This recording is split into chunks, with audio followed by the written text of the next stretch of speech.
Good morning, good afternoon, good evening, and welcome to Martyn Lucas Investor. I apologise for being a few minutes late. We are early for the earnings, though. Don't worry about that at all. Next to Era Energy earnings, it is a technical issue for the reason why I was late. I apologise. We had to have a restart of the systems. Good morning, good afternoon, good evening, and welcome collapsed to when I started and had to reboot everything, which does take a few minutes. But anyway, we're back up and running now.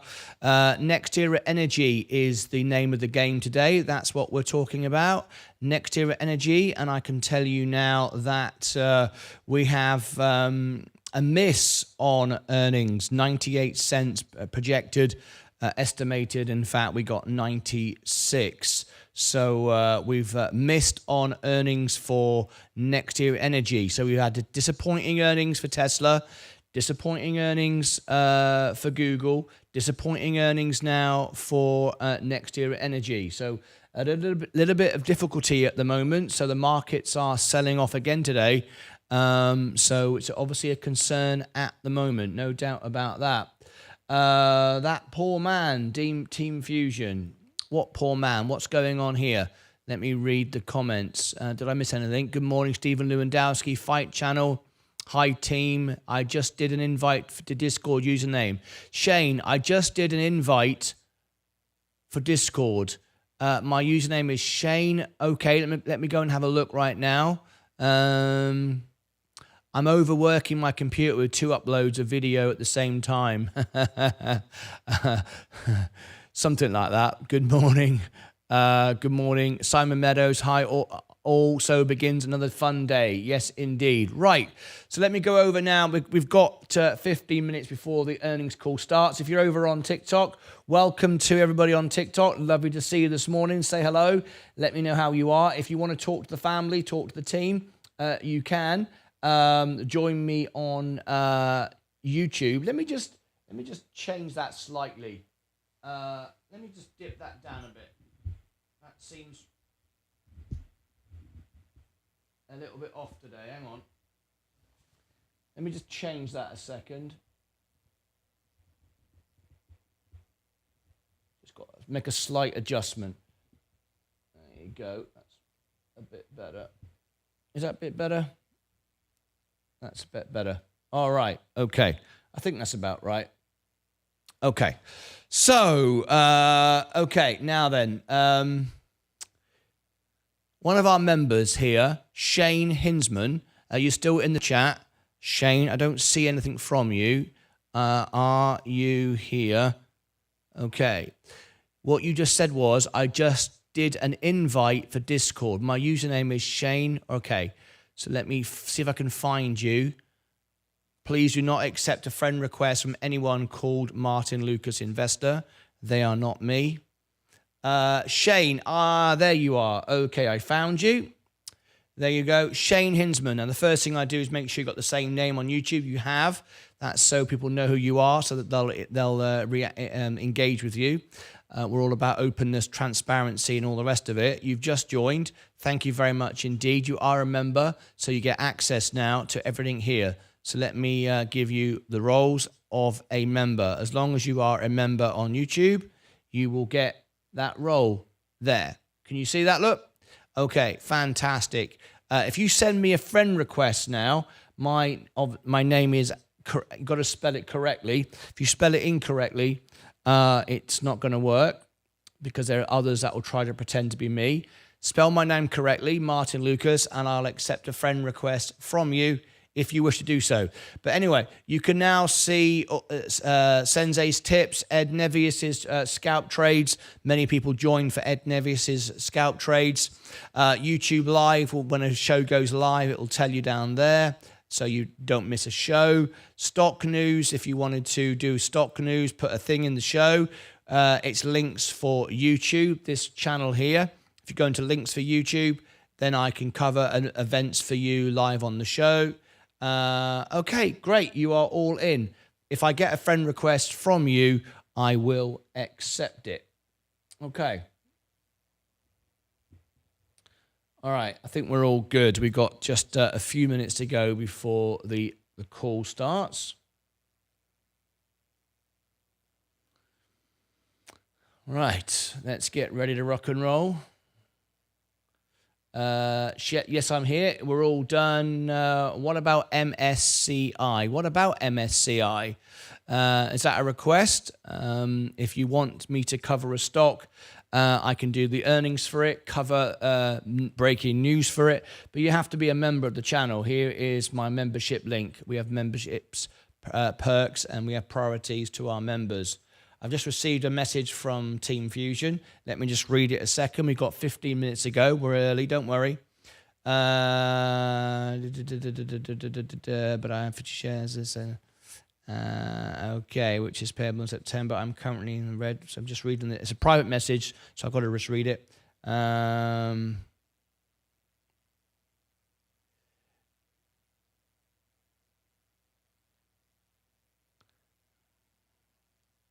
Okay. I'll come back to a full answer to you later, because that requires a bit more time to answer that question, but I will do that. Team Fusion, when I get a few minutes, I will go through that. Right. Okie dokie. How are you feeling, Martyn? Not very good. Actually, had a terrible, terrible night's sleep again last night. But it's all because of these bloody antibiotics I'm taking, and I've just taken my last one last night. So I will improve today, and I will sleep better tonight. I can't wait. Sleep is so, so important. Good sleep is so, so important. So I'm looking forward to a good night's sleep tonight. Sleep is like medicine. If you don't get good sleep, you are... Well, I've not slept all night. That's 2 nights this week I've not slept. And I said to Leah this morning, because I was up all night, and I came back to bed and said, I'm staying in bed. She says, what? You never cancel. You've cancelled once last week. You've never done that before. And I said, yeah, I'm going to do it again today. And I just felt really bad. I thought, no, I'm not going to cancel. I don't do that. You know, you got to fight forward. My dad never stopped working. He never gave up. And my job is to support my wife and work and earn money. So I said, no, I'm not going to give up. So here I am. I wasn't going to be here this morning. I don't know what's wrong with me. I never behaved this way. But anyway, I decided to be here. So I'm here. This is important to me. Let's have a look. What starts? Leonard Mahler, we've got next year energy. You're looking right at it on the screen. Next year energy earnings. Okay, I'm now allowed to register in. Here we are. There it is. There is the earnings. This is it. This is the conference call. Very, very important stock. Another, we need to listen to this one as well. It's how we learn about the market, how we stabilize our positions, and make decisions to invest. And very, very important to do the homework, the research. So there is next era energy earnings. We're just waiting for the call to begin. Oh no, yeah, I'm finally over my meds. Yeah, how are you? You feeling better now? Horrible experience with them. Yeah. Antibiotics are rough on your digestive system. That's it. You know, you just can't sleep right, can you? If I'm poorly, I always feel worse staying in bed. I feel I get better sooner when I get up and get the body moving. You're absolutely right, you know, and I felt disgusted with myself, the way Leah looked at me and went, so you're going to cancel again? And I never do that. I was an entertainer I still am, but I toured the world for 37 years, and I only ever cancelled one gig. I even played New Year's Eve with a broken arm. I don't cancel gigs, and I just felt really bad when she said, you're going to cancel again. That's twice. I don't do that.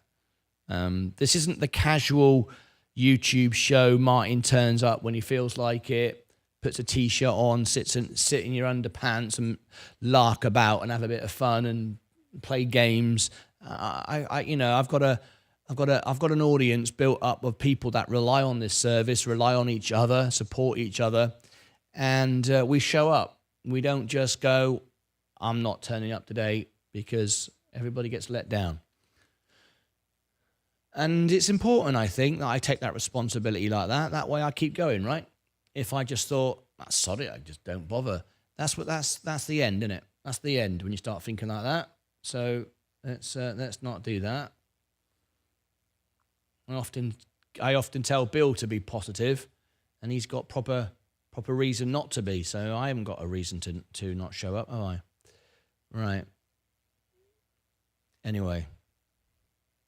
Stacey Bailey in the Extra Channel, how are you? Stephen Lewandowski, how are you in the Extra Channel? Thank you for supporting that channel as well. Much appreciated. Really, really great. We had a nice evening last night with the Sensei doing Tesla and Enphase Energy. Sorry, and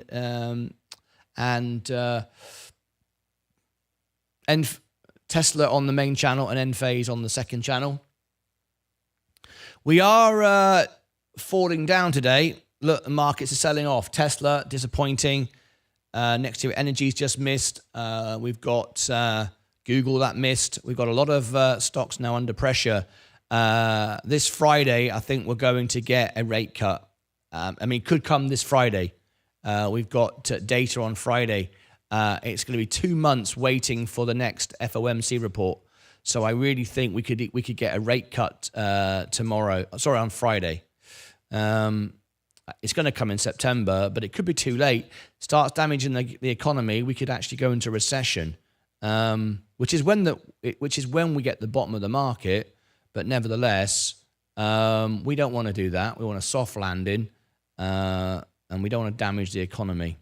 Things start going backwards. People feeling insecure with investing, and start taking their money out of the market. That's what causes a crash. We don't want that. We do not want that. Right. So the overall markets are falling. Let's see if it's in the summer. I think it's going to come on Friday, but it's definitely going to come on September. I was right. I wouldn't be using margin. I wouldn't be all invested in if I didn't think that, right? There'd be absolutely no point at all.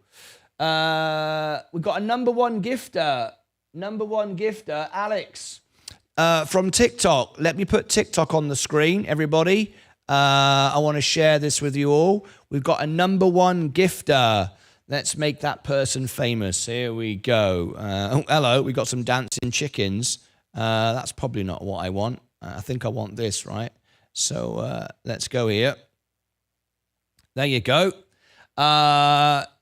Give it a couple of seconds. It will come up. Alex, if you do another one, just here in a few seconds' time, you'll appear just here. Alex has just become my number one gifter. Do not disappoint me. Do not disappoint me. Well, if you want the main show, I would suggest you come on YouTube. Click the profile link up here and come out of the main show on TikTok and join us on our show on YouTube. What you're watching here is YouTube. You're watching my phone, watch YouTube. So if you want the best experience, do it that way. Anyway, I'm with you. Thank you so much. I appreciate it. Life can be hard sometimes, right? 2 nights this week, I've not slept at all. Antibiotics. I tell you what, until I came to America, I never had any tablets. Never had any tablets. I've got to be honest. I really don't like it.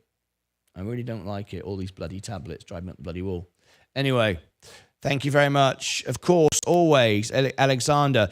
Alexander, what you could do, if you are what we call the Lucasades, my army of people, my family is the Lucasades. What you could do is click the star. See when the star appears just here, you become one of my subscribers. It gives you the same benefits. Well, it doesn't give you all the YouTube benefits, but it does allow you. There's a star just there. If you become a subscriber, I can do reviews for you like I do for my YouTube members, analyze stocks and review stocks, make videos for you, which obviously I put on YouTube, but you can watch them, but you can request them. It's a service I provide for my subscribers on TikTok. Anyway, we've got 5 minutes to go before the earnings call starts. Let's have a look. Markets are selling off now. Again, we're down. I think we're down. We're coming up to a down on the month now. Yeah, 0.5%, and we'll be down over a month. So this really is quite a drop now for the S&P. We've dropped from so look, 3.5%. Yeah, we've dropped 3% now. We've dropped 3% since the top there. So it's quite significant in just a couple of weeks. It's quite significant. A 10% drop is all you're really going to get. There's no macro conditions to suggest a 20, 30% drop like a war or a depression or anything like that. 10%, you know, we've got 3 now. So people will start looking at the bottom and we're going to get a rally. Once this settles down, we're going to get a rally all over again. Anyway, Zitra down, what's going on? It's good to buy now. Zitra, yes. Well, no, I wouldn't look at it again now. Scalp trades are in and out. You don't wait for it to go down and try it again. No, we have to reassess it. And if you want to know if it's a good scalp trade, you should be talking to Ed Nevius in Discord in his channel, and he'll tell you. But we don't just go, well, it's down, so now buy it again. No, a scalp trade is a very set of specific conditions that come together. And just because it drops does not mean, oh, we can do it again. It doesn't work like that. We're different day. We're out of that stock now. MTDR earnings was a beat. Congratulations. Sorry we couldn't cover it, Stephen. We did Sensei. Sensei did Tesla. I did Enphase. We can't cover 3 stocks unless we get a third channel. There you go. I got Martin up to 1,000 likes on TikTok. Fight channel. Yes, you did. In fact, it's 1,900 now. Thank you very much indeed. Thanks to everyone that's tapping the like button. It really does help us grow. And we got 2 minutes to go. And also we give a special welcome. If you come over from TikTok into YouTube, you get a huge welcome on the screen here. Everybody supports you. So if you click the profile link up here and you come out of the live show and you find the YouTube link, come on in. You'll get a huge welcome from everybody on YouTube. All right. All right. I got Martin. Thank you, Fight Channel. Yesterday I should have been your last dose. Yes, it was. Last night was my last dose. Thank God. I'm going to be drinking lots of water today, flush it out, and get some bloody sleep. Absolutely sick of it. All this for a bloody ear infection. I'd have rather had my ear fall off. Roth IRA. What about my Roth IRA? What is it you want to know, Warrior Coat? Tesla is a buy today for me. Next quarter's earnings. Next quarter's earnings, yeah, I mean, a lot of things are going to be better on the next quarter. No doubt about that. Alpha here. The Holy One and One. Alpha here. Did you come from TikTok? Roth is like an ISA. Yes, that's my main account. That is my Roth. That's an IRA. You could have a traditional IRA or a Roth IRA, or in the UK, you'd have what's called an ISA, individual savings account. It's a tax-free savings account. Right, let's listen in now to the earnings. We're still playing background music. So here we go. We're going to get ready now for the earnings on Next Era Energy. If you are new here, please do consider subscribing to our channel. Yes, oh, from TikTok. Holy One-on-One. Okay, let's give a special welcome to our first guest from TikTok. Would everyone please welcome, copy and paste, welcome the Holy. We love it. When we get guests come from TikTok, we give them a big welcome. Could everybody copy and paste to welcome the Holy from TikTok? Absolutely fantastic. Where are you from? What country? What country are you from? I can speak to you in 14 languages, and we can also fly the flag for your country if you become a member here on YouTube. All right, fantastic. All right, earnings seconds away now. Are we ready? Welcome the Holy. There you go. So if you can see, let me share with you on the screen. This is what's happening now. Let me put on the screen. In fact, you can't see the comments, can you? Have I got a second to show you? We're still playing music, so let me go over here.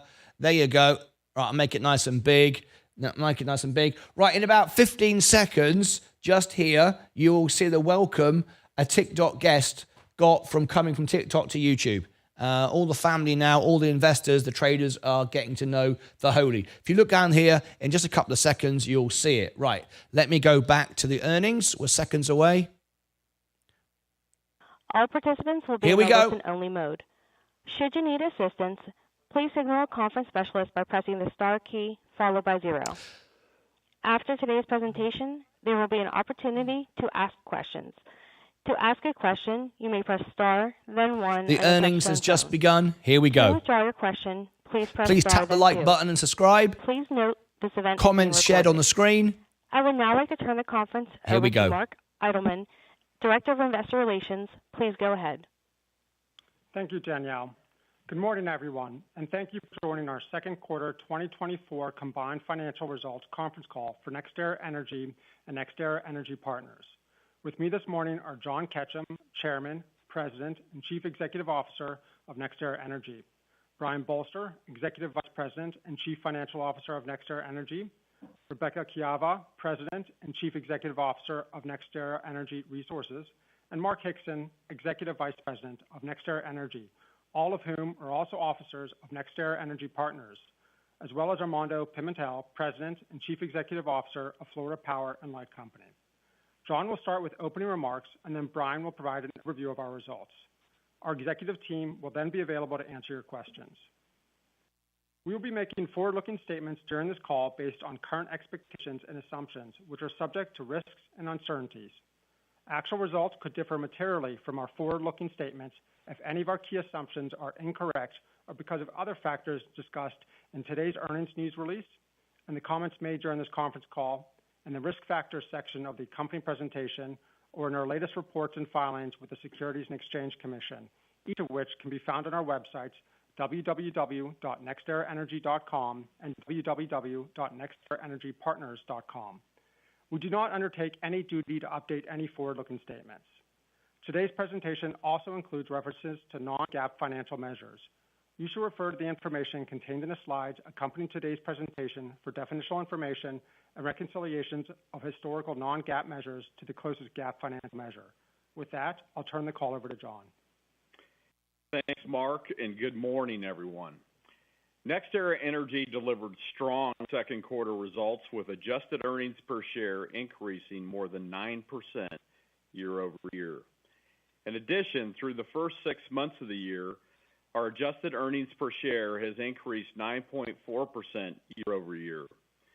The continued strong financial and operational performance at both FPL and Energy Resources position our company well to meet its overall objectives for the year.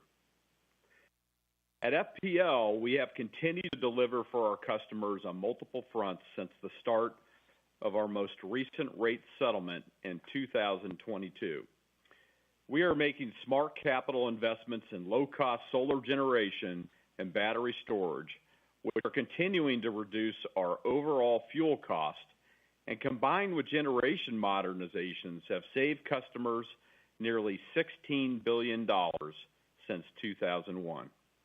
We are delivering best-in-class non-fuel O&M, where we're 70% better than the national average, saving our customers $3 billion every year compared to the average utility. A big driver of our outperformance has been our team and culture of continuous improvement and productivity. Nowhere is this better demonstrated than through our annual company-wide initiative to reimagine everything that we do, which we call Project Velocity. This year, we identified a record $460 million of run rate cost savings opportunities through 2027, part of which benefit FPL and its customers. By finding opportunities to take cost out of the business and making smart capital investments to reduce its fuel costs, FPL has kept residential bills nearly 40% below the national average and by far the lowest among all of the Florida investor-owned utilities. FPL's reliability also ranks among the best in the industry, where we are 66% better than the national average in the number of minutes a customer's power is interrupted per year. I'm most proud of the fact we continue to deliver on our customer value proposition during a period of unprecedented growth in Florida. Florida continues to be one of the fastest growing states in the U.S., with roughly 1,000 people moving to Florida every day. And it's not just the residential sector. We're seeing the commercial and industrial sector growing too. As a result of this accelerated growth, FPL's regulatory capital employed has grown at a 12% compound annual growth rate since the beginning of 2022, compared against an estimated 9% compound annual growth rate that was originally anticipated for the 4-year settlement period.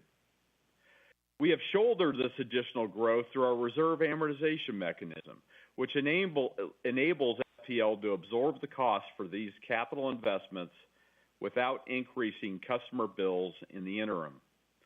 While these efforts have helped us to meet customer growth and deliver for our Florida customers, our reserve amortization mechanism has been utilized faster than expected. FPL fully expects to seek recovery of these increased expenditures in its rate case filing next year. FPL ended the second quarter with a remaining reserve amortization balance of $586 million, which is expected to be sufficient to support FPL's capital investment plans and its ability to earn an 11.4% regulatory ROE this year and next. An 11.4% regulatory ROE is expected to have a 6-cent EPS impact in each of 2024 and 2025, which has already been taken into account in our financial expectations.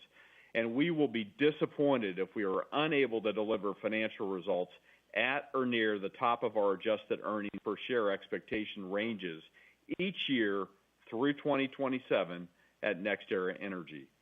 We expect to continue to demonstrate the benefits and protections that the reserve amortization mechanism provides customers when we file our rate case next year. Our vision is for FPL to be the best utility franchise in the country by doubling down on what we do best, delivering low bills and high reliability for our customers by making smart capital investments and being an industry leader on costs. These attributes are important to our customers and regulators, and they are important to us. We look forward to continuing to deliver on what we believe is an outstanding customer value proposition at FPL. Growth is not only occurring inside Florida, but outside Florida as well. At Energy Resources, we are benefiting from two types of demand: replacement cycle and growth cycle demand. With regard to the former, we have long been a beneficiary of a replacement cycle where higher cost, less efficient generation has been retired in favor of low-cost renewables and battery storage. We expect this to continue, and while replacement cycle demand has been around for a long time, growth cycle demand is new. With the exception of a few states such as Florida, power demand from new growth has been static in our industry for decades. That's changing as power demand is projected to grow 4 times faster over the next 2 decades compared to the prior 2. That growth is being driven by demand across multiple sectors, which is expected to create a long-term opportunity for fast-to-deploy, low-cost generation. As we highlighted at our investor conference, we expect the demand for new renewables to triple over the next 7 years versus the prior 7 to help meet this increased power demand. Energy Resources couldn't be better positioned, as it has a 300-gigawatt pipeline, half of which is in the interconnection queue process or is already interconnection ready. Our scale, experience, and technology, coupled with our ability to build new transmission where required, enable us to meet the growing demands of our power and commercial and industrial customer base. Underpinning these competitive advantages are our decades of data, analytical capabilities, and experience with system operators and relationships with utilities that position us well to get the power to where it needs to go. Our continued ability to drive origination results speaks for itself. Energy Resources added over 3,000 megawatts of new renewables and storage projects to the backlog this quarter, 860 megawatts of which come from agreements with Google to meet their data center power demand. This marks our second best origination quarter ever. These results support our belief that the bulk of the growth demand will be met by a combination of new renewables and battery storage. The importance of renewables and storage to help meet our economy's growing demand for power has never been more evident. As data center growth accelerates to facilitate our economy's shift to artificial intelligence, and as we continue to redomesticate and electrify across multiple sectors, our nation must embrace an all-of-the-above strategy to meet increasing electric demand. Renewables and storage are energy independent as they rely on American wind and sunshine. They also are extremely fast to deploy compared to alternative forms of generation, making them vital to our country's success going forward. And importantly, the country has stood up a significant domestic industry to support their growth, which is driving investment in factories and is creating good-paying jobs and a tax base that is revitalizing rural communities across America. As customers increasingly demand smart, clean energy solutions, we are the company with experience in every part of the energy value chain and are uniquely positioned to help them make the right decisions for their business. As the owner and operator of a large natural gas-fired fleet in Florida, we are also conscious of the importance of natural gas-fired generation as a bridge fuel. Yet, we also are well aware of the realities of new-build gas-fired generation. It's more expensive in most states, is subject to fuel price volatility, and takes considerable time to deploy given the need to get gas delivered to the generating unit and the 3 to 4 year waiting period for gas turbines. Low-cost, fast-to-deploy renewables help keep power prices down, making our economy more competitive globally. Ultimately, our country needs all forms of energy as we move forward, and the future has never been brighter for the power generation sector as a whole and renewables in particular. As I've been saying, NextEra Energy was built for this moment, and our future outlook has never been stronger. Our strategic focus is to deliver low-cost, clean energy and storage for our customers both inside and outside Florida while building new transmission where required to support new generation. We have the playbook and the platform to win in any environment, and most importantly, we have the team. Our competitive advantages continue to grow every day, providing industry differentiation that is over 2 decades in the making and difficult to replicate. And I firmly believe we will continue to expand that strategic distance, creating value for customers and shareholders. Nobody is better positioned to meet the demands of the energy customer of tomorrow than NextEra Energy, and I wouldn't trade our opportunity set with anyone. With that, I will turn the call over to Brian to cover the detailed results, beginning with FPL.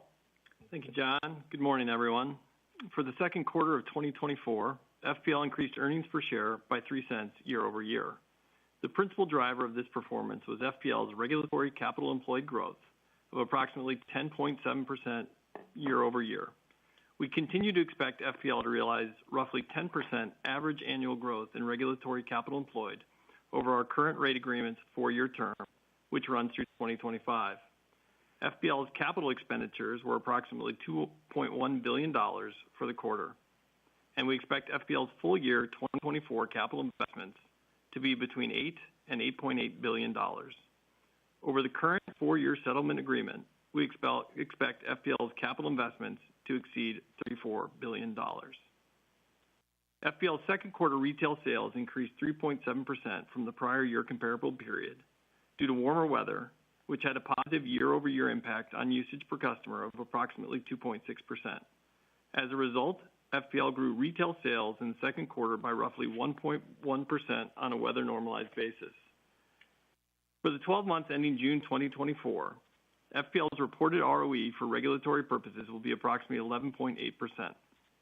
And the 11.4% regulatory ROE mentioned previously is expected to be realized in the fourth quarter for the 12 months ending December 2024.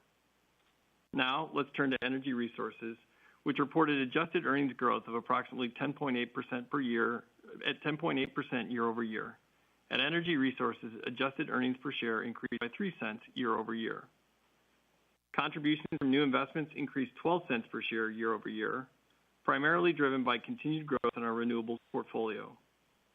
Our existing clean energy portfolio increased 6 cents per share, primarily reflecting an increase in wind resources during the quarter. Wind resource for the second quarter of 2024 was approximately 104% of the long-term average versus 88% in the second quarter of 2023. The comparative contribution from our customer supply business, which you will recall had strong earnings last year, decreased by 3 cents per share.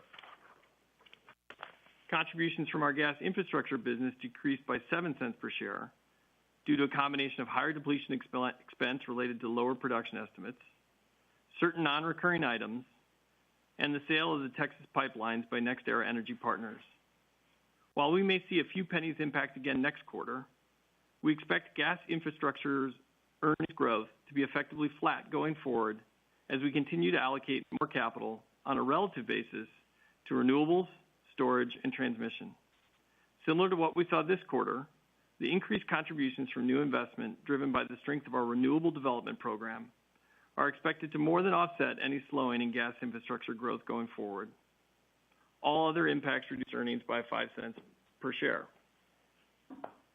Energy Resources had a strong quarter of new renewables and storage origination, adding 3,000 megawatts to the backlog. With these additions, our backlog now totals roughly 22.6 gigawatts after taking into account more than 1,600 megawatts of new projects placed into service since our last earnings call, providing great visibility into Energy Resources' ability to deliver on our development program expectations, which we recently extended at our investor conference. We expect the backlog additions will go into service over the next few years and into 2028. Energy Resources' 300-gigawatt pipeline is years in the making and ready to respond to customer demand. We have competitive advantages understanding transmission and grid constraints. We have strong relationships with utilities serving the growing power grid. We can build system solutions across stakeholders and customer needs, and we can leverage our proprietary technology to site and deploy the best projects for our customers. A great example is our collaboration with Entergy, where we are targeting to build 4.5 gigawatts of renewable storage solutions to help them meet both their new increased load demand and energy transition goals. And we couldn't be more excited to work with a long-term established customer in order to help them execute on these goals. Another example is our collaboration with Google. As John said earlier, this quarter's backlog additions include 860 megawatts signed with Google to support their data center needs. That brings our total renewables portfolio with technology and data center customers, including assets in operation and in backlog, to 7 gigawatts. Our competitive position is even further advantaged by our existing portfolio. With interconnection timelines for new sites stretching for 3 to 7 years or beyond, we can dramatically improve our speed to market by utilizing the existing interconnection from our operating footprint to deploy co-located solar and storage, as well as execute on wind and potentially solar repowers. This optionality provides a unique resource to meet our customer needs, while also capitalizing on the embedded option value from the existing portfolio. Beyond renewables and storage, we're excited to say that Mountain Valley Pipeline is now in service. Turning now to second quarter 2024 consolidated results, adjusted earnings from corporate and other increased by 2 cents per share year over year. During the quarter, NextEra issued $2 billion of equity units, and recently Energy Resources entered into an agreement with Blackstone to sell a partial interest in a portfolio of wind and solar projects for approximately $900 million. Our long-term financial expectations, which we extended last month at our investor conference, remain unchanged. We will be disappointed if we're not able to deliver financial results at or near the top end of our adjusted EPS expectations range in 2024, 2025, 2026, and 2027. From 2023 to 2027, we continue to expect that our average annual growth in operating cash flow will be at or above our adjusted EPS compound annual growth rate range. And we also continue to expect to grow our dividends per share at roughly 10% per year through at least 2026 off a 2024 base. As always, our expectations assume our caveats. Turning next to NextEra Energy Partners.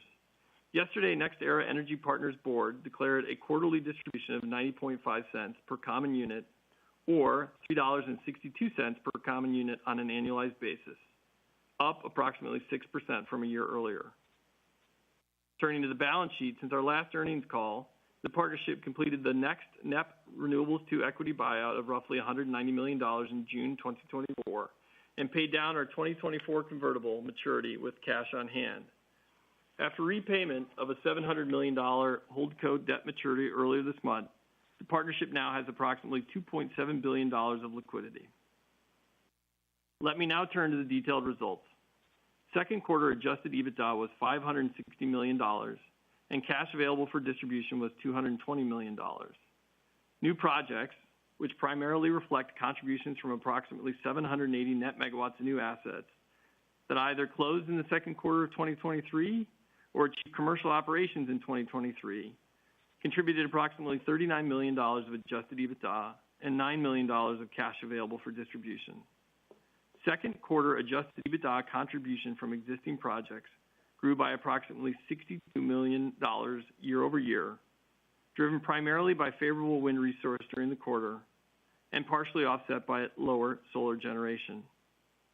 Wind resource was approximately 103% of the long-term average versus 88% in the second quarter of 2023. Finally, adjusted EBITDA and cash available for distribution declined by approximately $46 million and $43 million respectively from the divestiture of the Texas pipeline portfolio, which is partially offset by the interest benefit of the remaining cash proceeds received from the sale of these assets. From a base of our fourth quarter 2023 distribution per common unit at an annualized rate of $3.52, the partnership continues to see 5 to 8% growth per year in LP distributions per unit, with a current target of 6% growth per year as being a reasonable range of expectations through at least 2026. NextEra Energy Partners expects the partnership payout ratio to be in the mid to high 90s through 2026. We expect the annualized rate of the fourth quarter 2024 distribution that is payable in February 2025 to be $3.73 per common unit. In terms of next steps for NextEra Energy Partners, as we have discussed with you previously, the partnership is continuing to look at all options to secure a competitive cost of capital and to address the remaining convertible equity portfolio financing buyouts. At the same time, the partnership's 6% distribution growth target remains for now. NextEra Energy Partners does not need an acquisition or related financing in 2024 to meet its 6% target and does not need growth equity until 2027. NextEra Energy Partners owns a large portfolio of high-quality, long-term contracted clean energy assets, and the partnership has attractive organic growth from the repowering of its existing portfolio. We expect to share more in the coming quarters as we address these objectives. NextEra Energy Partners expects run rate contributions for adjusted EBITDA and cash available for distribution from its forecasted portfolio at December 31, 2024, to be in the ranges of $1.9 to $2.1 billion and $730 to $820 million, respectively. As a reminder, year-end 2024 run rate projections reflect calendar year 2025 contributions from the forecasted portfolio at year-end 2024. As a further reminder, our expectations are subject to our caveats. That concludes our prepared remarks, and with that, we'll open the line for questions. We will now begin the question and answer session. To ask a question, you may press star, then 1 on your touch-tone phone. If you're using a speakerphone, please pick up your handset before pressing the keys. If at any time your question has been addressed and you would like to withdraw your question, please press star then 2. The first question comes from Steve Fleishman from Wolfe Research. Please go ahead. Yeah. Excuse me. Hi, good morning. Can you hear me? Yes, Steve, we can hear you. Okay. Hey. Just first on the comments on the kind of update on the reserve amortization and earned ROE. Could you just go back through that again, John, in terms of just the what's driven the increased usage? Is it just that you've ramped up capital a lot quicker than initially planned, or just maybe give a little more color on that comment? Yeah, no, absolutely, Steve. So, we've had a lot of population growth in Florida. A lot of that has impacted our service territory. When we first entered into the settlement agreement back in 21, we thought our regulatory capital employed to be around 9%. It's actually been around 12 as we have accommodated that growth. And so we've got surplus that's right around $586 million today as we look forward for this year and next, based on where we are, the capital plans that we have for the FPL business, which are still very strong to take into account the further growth that we see. We believe that with that amortization balance and those CapEx plans will probably be, right around, an 11.4% ROE for the full year 24 and for the full year 25. And that has about a 6-cent impact here this year and a 6-cent impact next year. It's already folded into our financial expectations and not a concern in terms of our ability to cover it. And a big plus from this, Steve, is it really, I think is a good fact heading into a rate filing in 25 because it demonstrates how the surplus mechanism can really help customers. And the last point that I'll make is don't forget these additional capital investments that we've made, we would expect to see full recovery of in our next filing. So remember that the surplus mechanism is intended really just to deal with the regulatory lag as we make new investments at FPL to accommodate the additional growth. So we're not worried about this. This is something that is something that we feel very comfortable about addressing in our financial expectations and doesn't impact where we feel like we will end up this year and next. Okay. Thanks. And then on the Blackstone financing that you mentioned, the $900 million, any information on just the size of the portfolio that was sold or the stake in that portfolio? Yeah, it was a 1.6 gigawatt portfolio, just a mix of renewable assets. And I think the real positive takeaway here for investors is there's a real demand for NextEra assets. I mean, we are recognized in the private equity market as being, really the top developer. And given all the growth, and this quarter is a great example with the 3 gigawatts that we were able to do. We have a strong trajectory going forward. And as private equity, has opportunities to work with us, and we've had a long history of working with private equity. Going back the last, 5 or 6 years, it really is a good potential, win-win for us and for them. And with the Blackstone organization, we really like the capability that they bring to the table, and there's a lot of crossover between our two organizations in terms of what we do. And so, this was a good fit for us. And what's the percent? Is the percent stake a piece of the 1.6, or their stake is 1.6?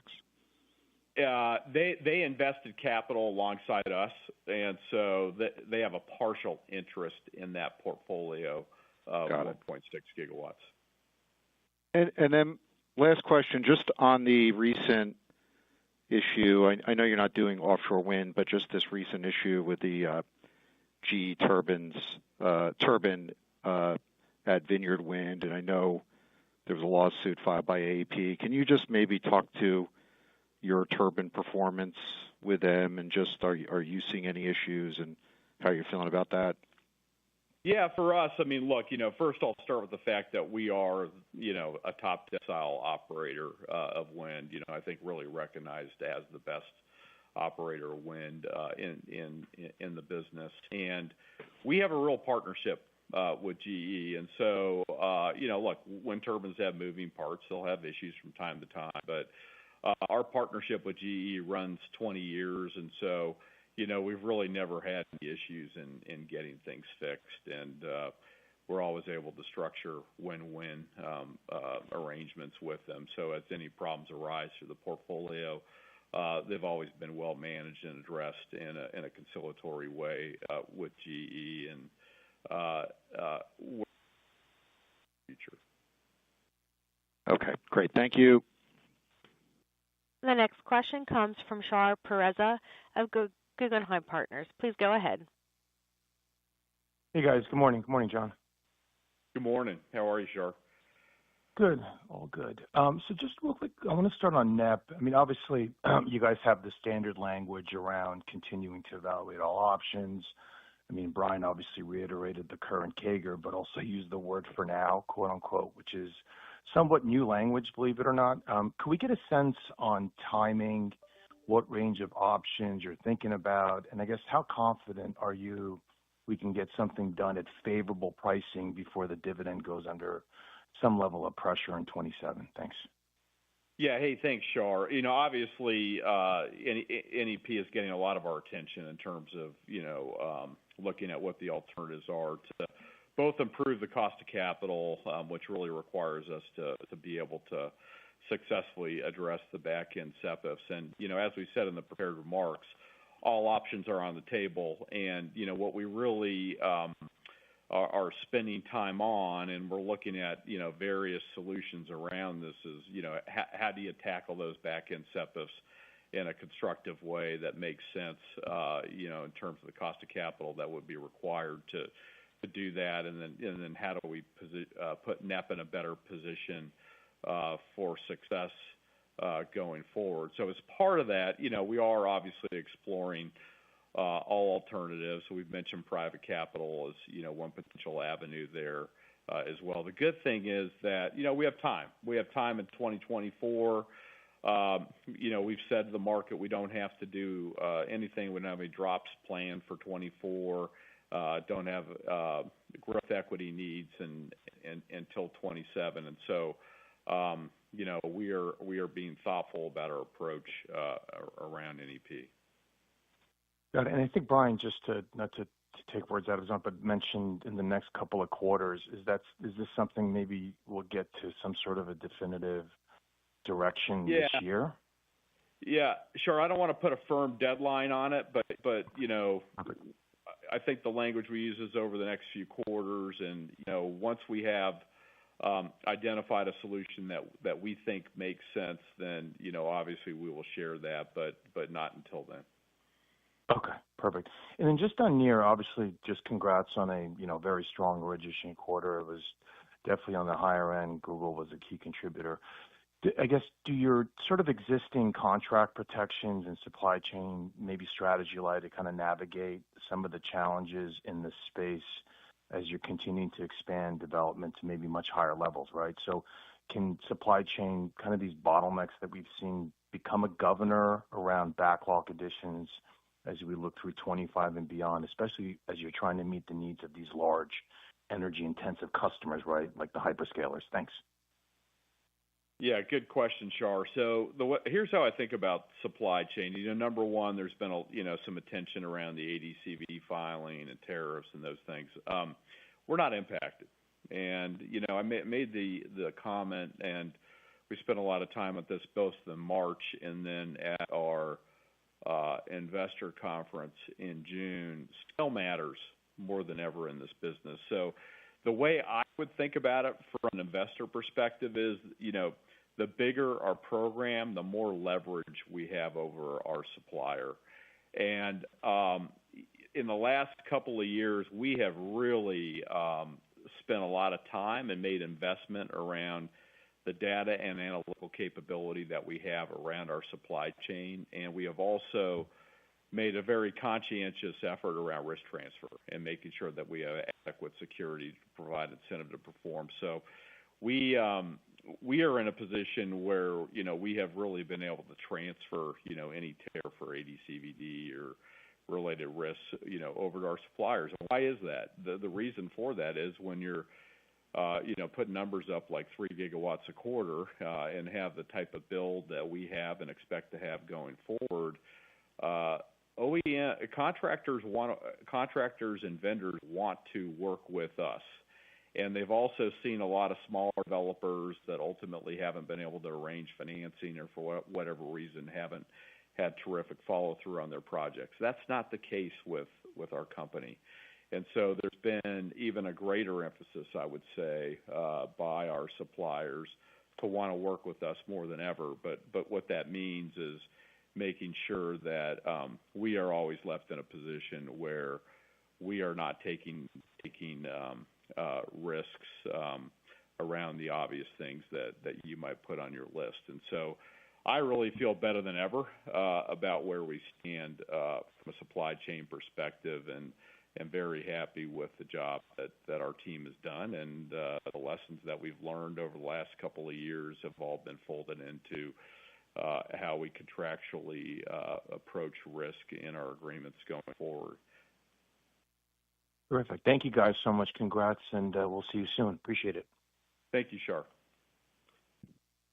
The next question comes from Julian Dumoulin-Smith from Jefferies. Please go ahead. Hey, good morning. Thank you so much, team. Appreciate it. Absolutely, Julian.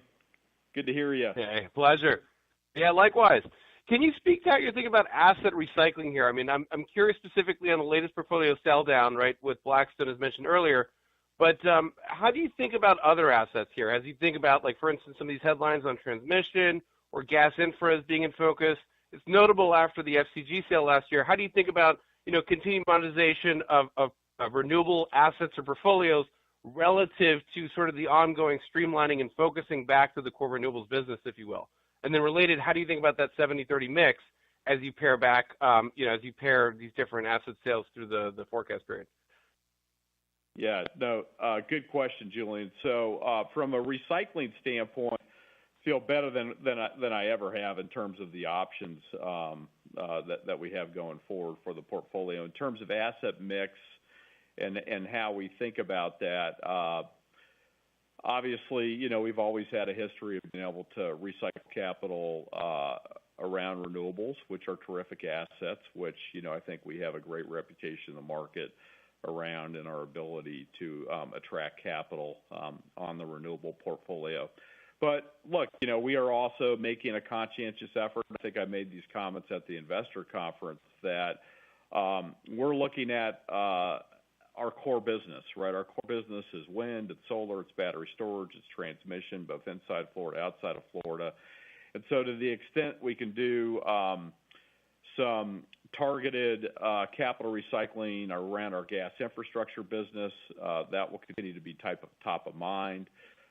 Transmission, you raised as well. We are having a lot of success in transmission, and the team has done a terrific job, I think, on the competitive transmission side of identifying new opportunities. And just based on the return structure that we could target, there's good sense to bring in a partner on some of those deals. And so those have been opportunities that we have been targeting as well as we think about the future. But obviously, it puts us in a position where, we continue to manage those assets and those opportunities as we think about, how they contribute to the future. But, those certainly are two things that we look at in addition to the renewable portfolio. And the numbers that we gave at the investor conference, I certainly don't lose any sleep over in terms of the ability to meet those capital recycling targets. From a business mix perspective, I think, which was your last question, and I think most folks on the phone know that we are very rigorous about looking at our 5-year forecast and even go beyond that. And so we're constantly looking at our mix and what our obligations are and undertakings are with the agencies. And we have a lot of headroom on our business mix. So that is not an issue. That is not a concern. And the capital recycling plan, I think, fits well with what our undertakings are there. But plenty of headroom on business mix. Excellent. And just clarification on the last question. Just with respect to getting that 3 gigawatt milestone for the quarter here in terms of bookings, is that kind of a good new run rate here? Or again, given the size of these new counterparties, is it going to be fairly lumpy moving up and down quarter to quarter here? Just trying to set a little bit of an expectation there. Absolutely. I'm going to turn that one over to Rebecca. Good morning, Julian. We couldn't be more excited about the origination, not only that we've been able to produce over the last couple of years, each of them being a record in their own right, and then the first 2 quarters being each of them, ironically, the second best quarter, obviously this quarter topping last quarter that we've ever had. I'll caveat it that, origination can be a little bit lumpy. I've consistently said that in quarters where it's a little bit lower than where we are today. And I think I even said it the day that we set the top quarterly additions, a couple of quarters ago. So there's always a little bit of bumpiness in there. But what we continue to see is consistent with the comments that we all made at the investor conference just last month. And John talked about in his opening remarks today, that the combination of the replacement cycle and the growth cycle is a tremendously positive outlook for us over the very long term. Some of this is going to take a little bit longer to materialize on the growth side, as we also highlighted last month. And so you'll see some of those, the stronger additions of the 3 gigawatts that we added to our backlog, particularly notably strong in years 26 and 27, and even some megawatts added to 28 and beyond. But overall, what we see today and the execution of our team and the value proposition that we bring to our customers is a very bright outlook. Excellent. Congrats, guys. Thanks. Thanks, Julian. The next question comes from Nick Campanella from Barclays. Please go ahead. Hey, good morning, team. Thanks for all the information today. I just wanted to follow up on Shar's comments. You talked about being able to kind of pass through some of these higher tariff costs to the extent they kind of materialize.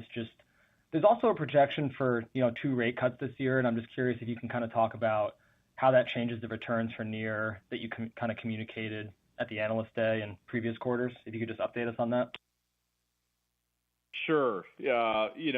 First of all, as you know, we are always looking to manage risk around our capital investment decisions. And one of those risks is it's not only locking in equipment costs, it's not only locking in labor, but it's also locking in our cost of capital. So, as we approach our renewable portfolio, we've been very mindful of making sure that we are locking in our cost of capital through interest rate hedge products, swaps, in that regard.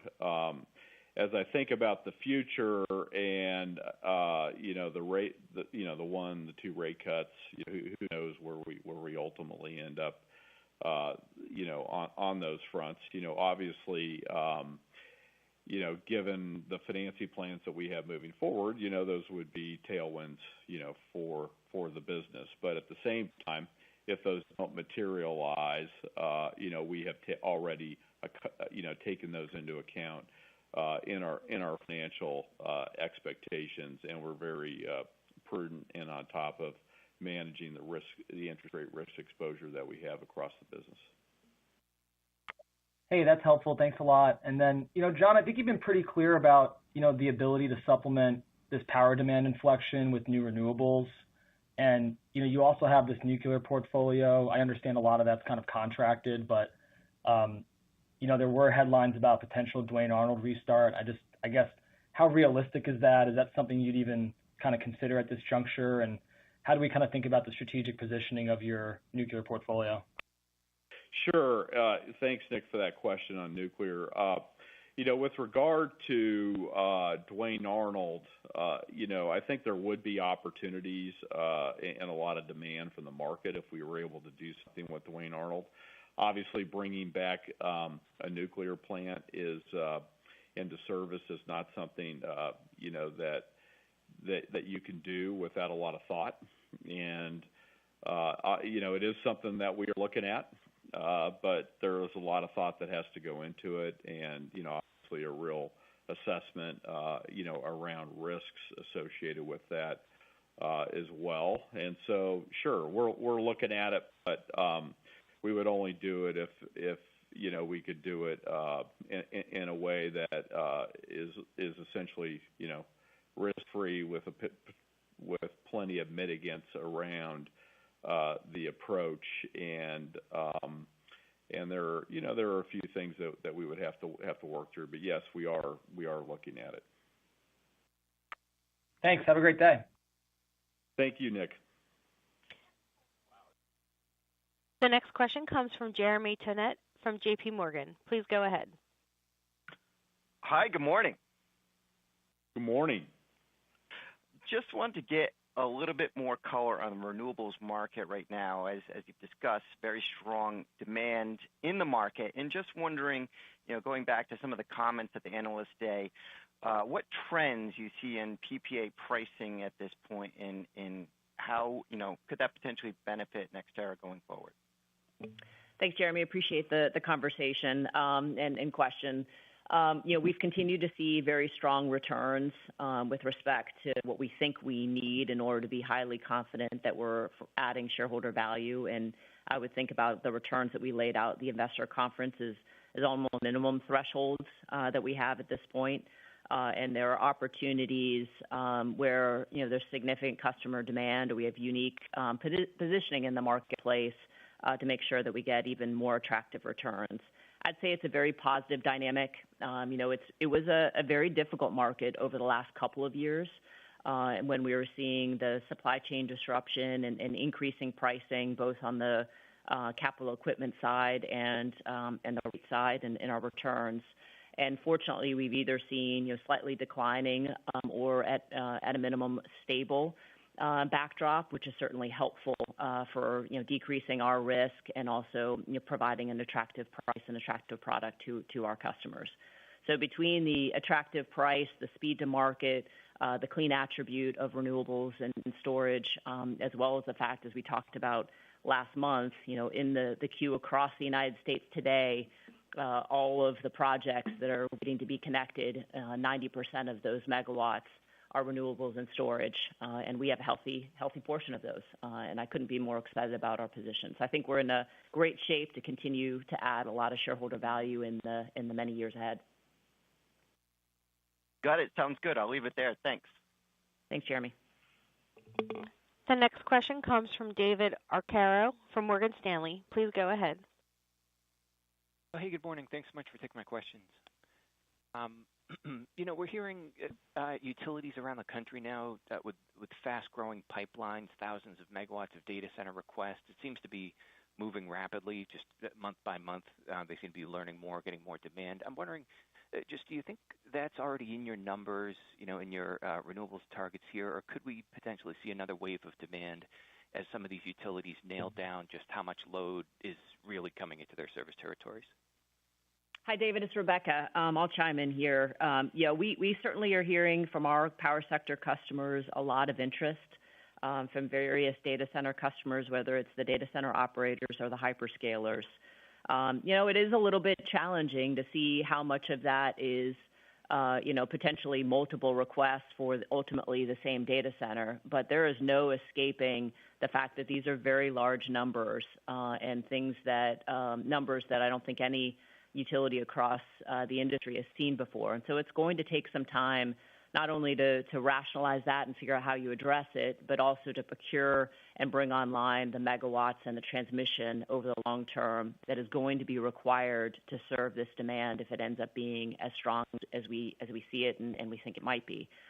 From our perspective, consistent with our comments from last month, we are seeing a lot of interest both from the power sector customers as well as hyperscalers and data center customers. You're clearly seeing some of that show up in our origination, but you're also seeing more of that show up in this 26 and 27 timeframe, and now even 28, as we are lining up these projects to support when they will come online for our utility customers. So I think we all are very excited. It is very interesting for our sector to see this growth that we haven't seen in a couple of decades. But I do think from a practical standpoint, it's going to take a couple of years for this really to materialize and the utilities to be able to absorb it and serve it. But that's a terrific backdrop for us. Some of these challenges are going to be difficult to solve, and I believe there's no better company to partner with our customers to help solve them. Yeah, understood. Thanks for that color. And then I was curious on, on hyperscaler deals. Are there any other details you would be able to provide around the Google relationship here? Just maybe the location or timing of when these projects are coming on. Is it a single location or multiple locations? Are you embedding wind, solar storage, multiple technologies in terms of what product maybe makes sense for these hyperscaler deals? And then just along those same lines, would you be interested in some kind of a multi-gigawatt, multi-year framework? Is that an idea that you're pursuing with these bigger hyperscaler customers? Sure. Well, David, I'll answer it more broadly than just specific to one customer, certainly for a variety of reasons, including sensitivities. Some of these comments would otherwise be sensitive for them for their own competitive positioning. But those specifically were new contracts, and they were to support data center demand that our customer had. And then more broadly speaking, from a hyperscaler's perspective, they are interested in a variety of technologies, wind, solar, and battery storage. And they, I would say probably the biggest change for many of them is a shift, or certainly an increasing percentage of these projects that are very specifically associated with the data centers that these hyperscalers are trying to build. So it's less interest in just a pure virtual power purchase agreement where the project could be anywhere in the U.S. To I want to make sure these resources are there to support my data centers as they are getting connected to the utilities in those local jurisdictions and can come online at the same time. So very much becoming a more physical market and one in which it's really important that their partners show up and perform and deliver as expected. Because they are, the load on the other side of that. So that's a very attractive proposition from our perspective. As it relates to the structured agreements, listen, we are most focused on making sure that we add value for these customers. That could come in a variety of different forms and factors, but our primary focus is being there and delivering for them when they need us. And we'll update you as those structures evolve, but it's really focused around creating value with and for them. Great. Very helpful. Thanks so much. Thanks, David. The next question comes from Carly Davenport from Goldman Sachs. Please go ahead. Hey, good morning. Thanks for taking the questions. Maybe just to start, a lot has obviously changed in the U.S. election landscape since your last earnings call. So can you just talk us through your latest expectations on potential implications on the IRA and what impact any modification to that legislation might have on your renewable development plans? Sure, Carly. I'll go ahead and take that. I start with, we've always been able to work with both sides of the aisle in the 22 years that I've been at NextEra, and I don't think this time around is any different, and I'm going to kind of go through why. And let's not forget that, in that time, we've invested hundreds of billions of dollars in American energy infrastructure across almost every state in the country who are benefiting from those investments. And, we invest in American energy dominance every single day and are the quintessential all-the-above energy company. And that doesn't change from one election to the next, and I think really helps, when we are working with both sides of the aisle. That said, let's look at where the incentive money is going. The incentives favor Republican states. And, we've seen an increase in the number of Republican lawmakers that are embracing the clean energy credits within the IRA as they see the positive impact to their states and communities, which is hard to turn away from. And the tax laws are very difficult to overturn. And we're very likely to have thin margins in the House and the Senate, particularly in light of some of the recent developments. And let's not forget the important role that renewables play, and I made some remarks about that in my script today. But renewables create jobs, they create a property tax base that transforms rural communities. Renewables are energy independence. It's electricity generated from the sun and the wind. It's not subject to fuel price volatility. Low-cost renewables are also bringing power bills down, which attract new investment from data centers, semiconductor chip manufacturers, and other sectors that are looking to invest in the U.S. And low power bills can really dictate which states they select to make those investments in. And tariffs are going to further drive investment in the U.S. And with industrial growth across sectors, some of that driven by tariffs, power demand's only going to go up from here. And our country's going to need low-cost, fast-to-deploy electricity more than ever. And renewables are the quickest to market and they're the lowest-cost option in almost every state. Otherwise, we're going to slow down and curtail economic growth in our own country, and the credits all flow directly to customers in the form of lower power prices. So when you look at all that, why would you cut credits that are creating jobs, creating a much-needed property tax base in rural America that flow to customers, that result in lower power prices, that attract new investments, and that provide a much-needed, fast-to-deploy resource at a time when demand is accelerated? It just wouldn't make sense. And for all these reasons, we expect the credits to remain in place, the wind, the solar, the battery storage. So all in all, while we would expect to hear heated rhetoric through the fall campaign, we feel good about where things stand. Again, we have a long history of constructive engagement with both sides of the aisle. Awesome. Appreciate all of that color. It's really helpful. The follow-up was just on the backlog. Wind saw a bit of an acceleration this quarter from being a bit weaker in the last several.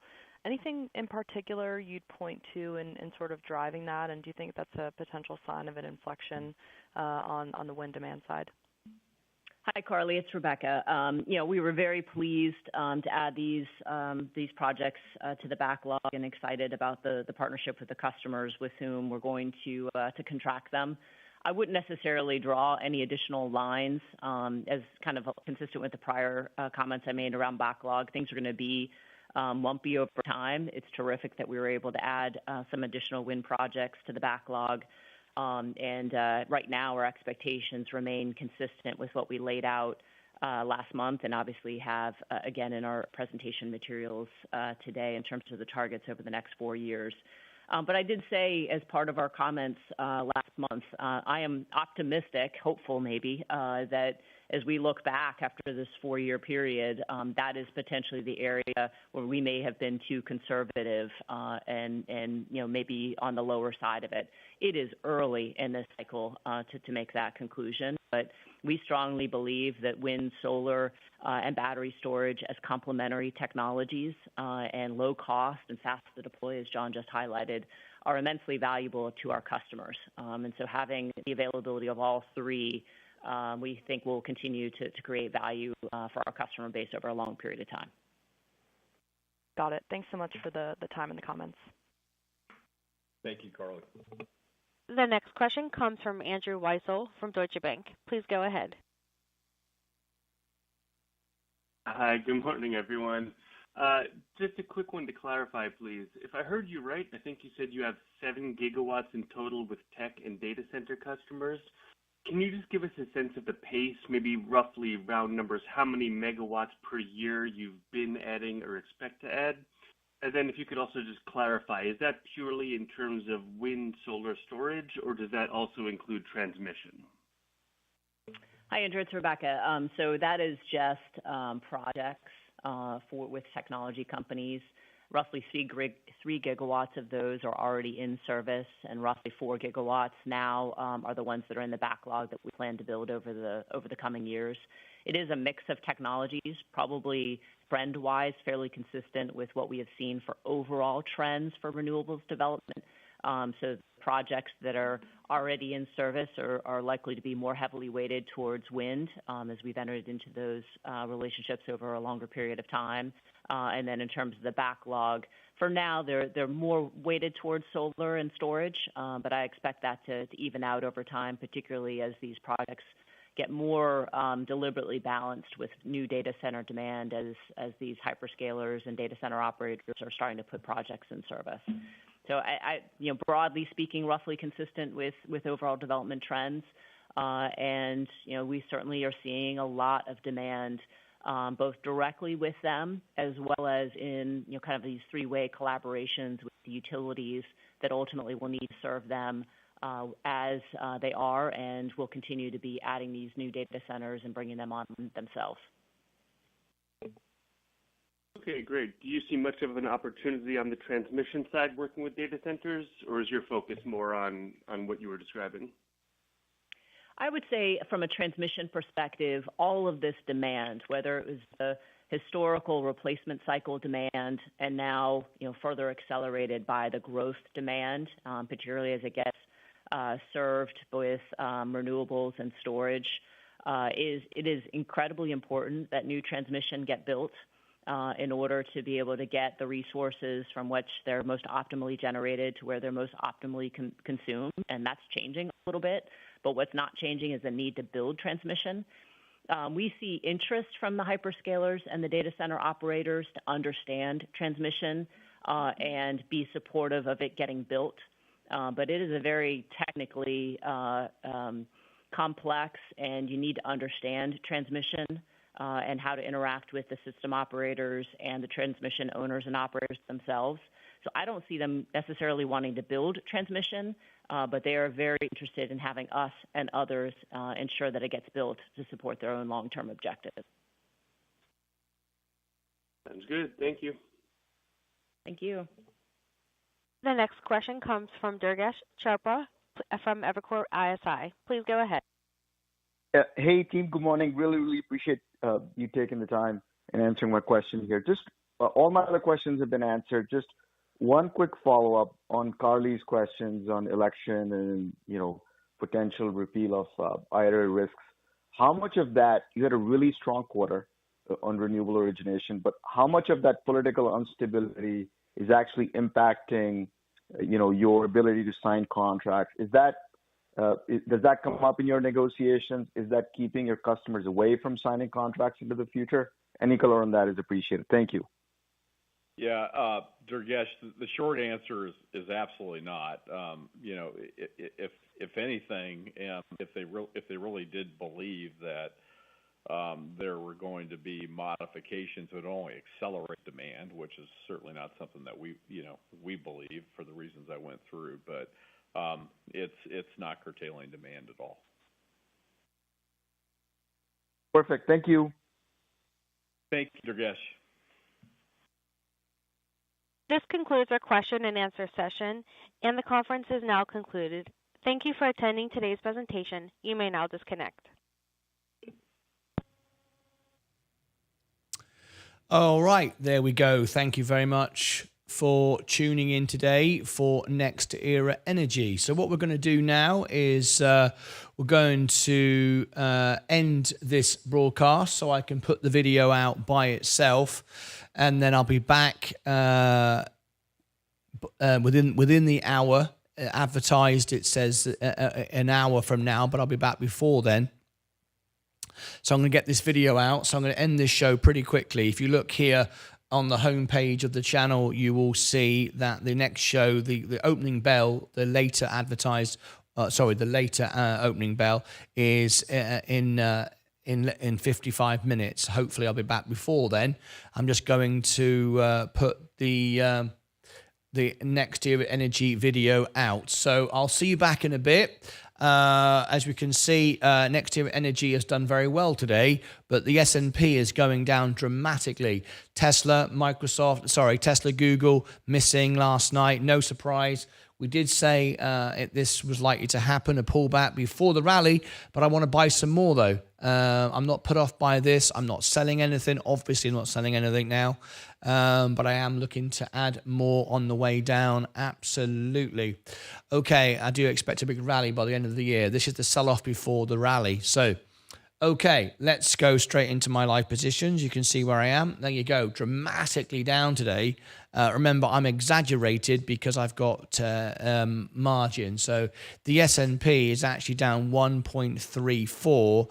I'm down just over 2 because the fact that I've got margin. So it amplifies up and amplifies down. Right, let me give everybody the link and take you directly to the extra channel. I'll be staying with you. I'm going to put this video out and I'll be right back. So let me send you all now automatically to the extra channel. I'll also give you the link for it as well. Please join me in there. You might want to keep up with each other. And our audience on Rumble, I'll give you the link as well. Everybody over on TikTok, if you want to join me, click on the link now to come into YouTube, and it'll automatically take you into the extra channel, which is behind the scenes where we all go in between the shows. We can talk to each other, share ideas, let everybody know what's going on, breaking news, bring everything up to you. And then I'm going to be back with the opening bell, which is obviously delayed because of the earnings. All right, so everybody on TikTok, if you click the profile up here now, because I'm about to end this, you can click there, jump into YouTube really quickly, and as I end, it'll take you automatically to behind the scenes. So I'll give you 30 seconds to come out of the main live, click the profile here, click the YouTube, go into YouTube, and then as I finish on YouTube, which is this main broadcast here, it'll take you behind the scenes. So you've got 30 seconds to do that before I end the TikTok. All right, okay. Tilray News in YouTube links. Thank you very much indeed. I will try to cover that when I get back. Thank you very much indeed, John Granfor. Okay, let's get out of here. See you back in a minute. In the meantime, I'm looking very closely at the S&P 500. In the meantime, as always, take care of yourselves and each other.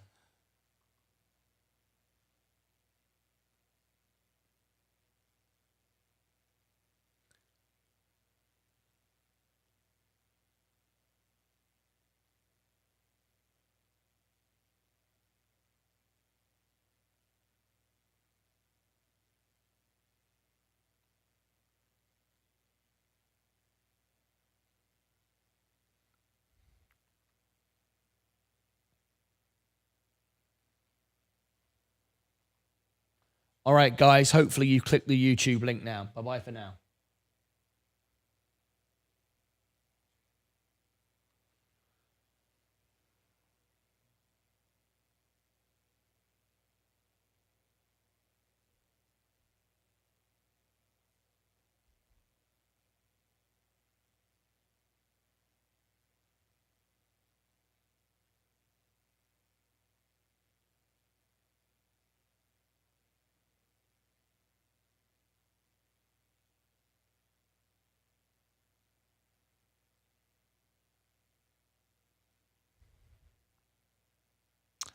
Okay.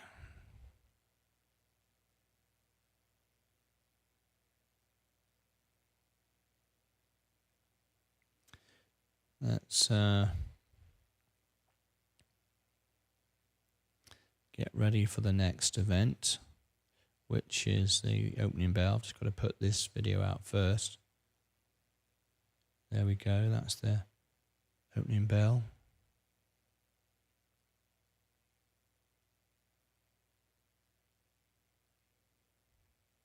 For the next show.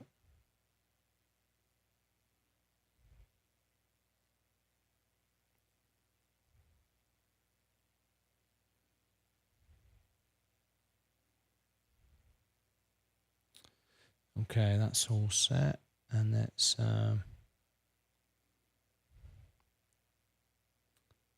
change the screen a minute. Okay, we're all set there. Very red at the moment, as you can see. So I'm going to put some music on, and I'll be back with you very shortly.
Okay, guys, just getting ready to go again.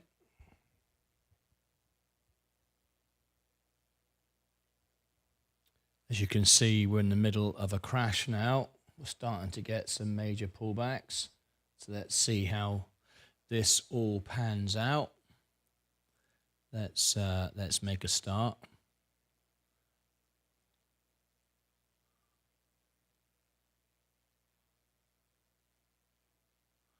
Okay.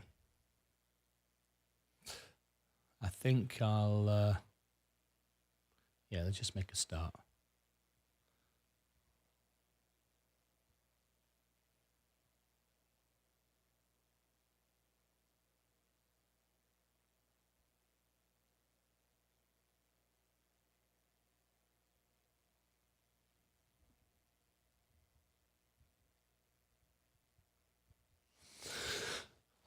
Okay.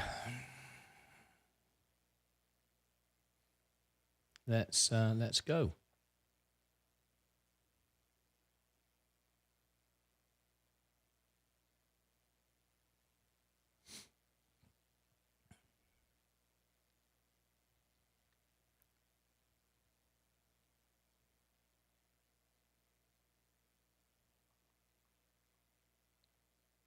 Good morning, good afternoon, good evening, and welcome to Martyn Lucas Investor. Well, a market crash is happening right now. We're experiencing it. It's never nice. No one ever wants to see the markets go down. However, it presents opportunity. This is when you make your money. This is the tough times that you may be deploying cash or you may be using margin. Whatever you do, this is the time to do something. It's too late now to take profit. You've already lost now like 4 or 5% since this has begun on the main market. So now we just hold and we're picking up more on the way down. That's what it's all about. Now for me, I'm using margin. I believe in the economy. I don't believe in the general economy. I believe in the businesses that I own. We know that America has huge amounts of debt which you can never pay off. We know that money doesn't really exist. Banks just print money, and we know all these things. But at the end of the day, that doesn't change the situation with what we need to do as far as investing. That doesn't change. Anyway, there it is. We've just got to keep holding on now. It's going to be a difficult time. This isn't going to end quickly. Let me just check something a moment. Just bear with me. I want to see how this works. Just want to see how this works. Just a moment. I've just gone to a different screen to see if something disappears. Let me just see what happens. No, it's gone now. Okay. All right, I was just testing something there for a minute. Okay. Right. Let me just move that out of the way for a minute. Whoops, Daisy, got a slight technical issue. I just want to fix it before we carry on.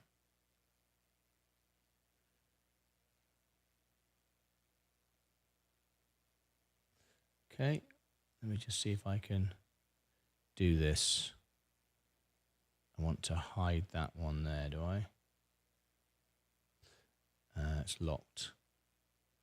Let me just hide that. I see.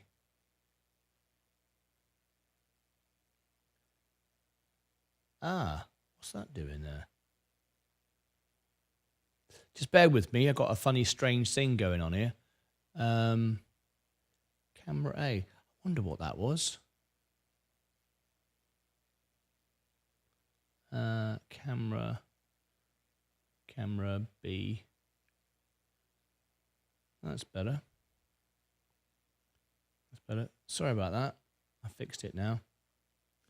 Thought that was strange. Okay. All fixed. Very peculiar.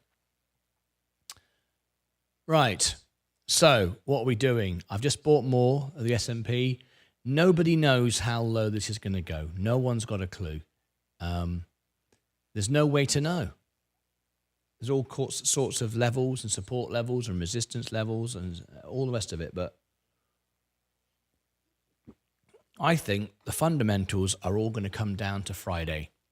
If PCI comes down again on Friday. Oh, thanks, Mike, for your message. This is going to be a very short show, so I appreciate. We're just picking up because we couldn't do the opening bell because of next year energy, but I am going to just be here for a few minutes. So thanks, Mike, for your message. Appreciate it. So no one knows where the bottom is. No, we can't possibly know. There's no way we can know. So you either believe in the companies that you're buying or you don't. So for me, I do. And you just got to buy. Every time it drops a couple of percent, I just buy a few more because I don't know when the bottom's coming. There's no way I can know. Now I can when the market start coming back up again. I could start to trim if I wanted to. I could do that, or I could just hold them, knowing that I've got profit now, and I can just spend the next 20 years paying off margin. That's always an option. Anyway, we got a bit of a crash going on. Hello, everybody over there on TikTok. Lovely to see you. Let's bring all the comments in here. Hi, Martin. Hi, Robbie. How you doing? How are you? Good to see you. Exactly. Buy when others are fearful. That's it. You've just got to do that. I mean, at the end of the day, people might have been in the market for years. They may have taken they may be up 30, 40, 50, 100, 200, 1,000%. They're taking profits because they don't want their money to disappear.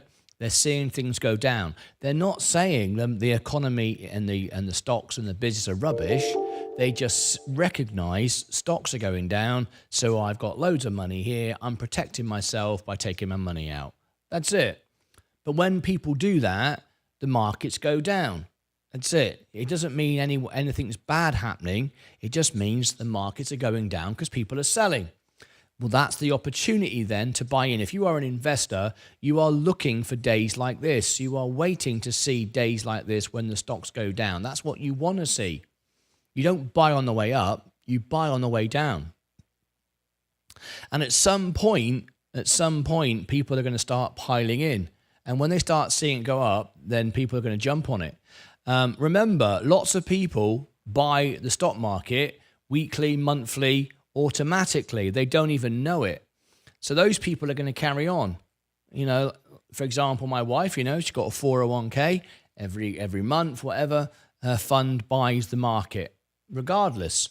So people aren't going to just abandon the market. They're going to continue buying the market and get more and more on the way down. So as individual investors here, that's what we're doing. We just keep chiseling in. Anyway, hi, Robbie. Hi, Martin.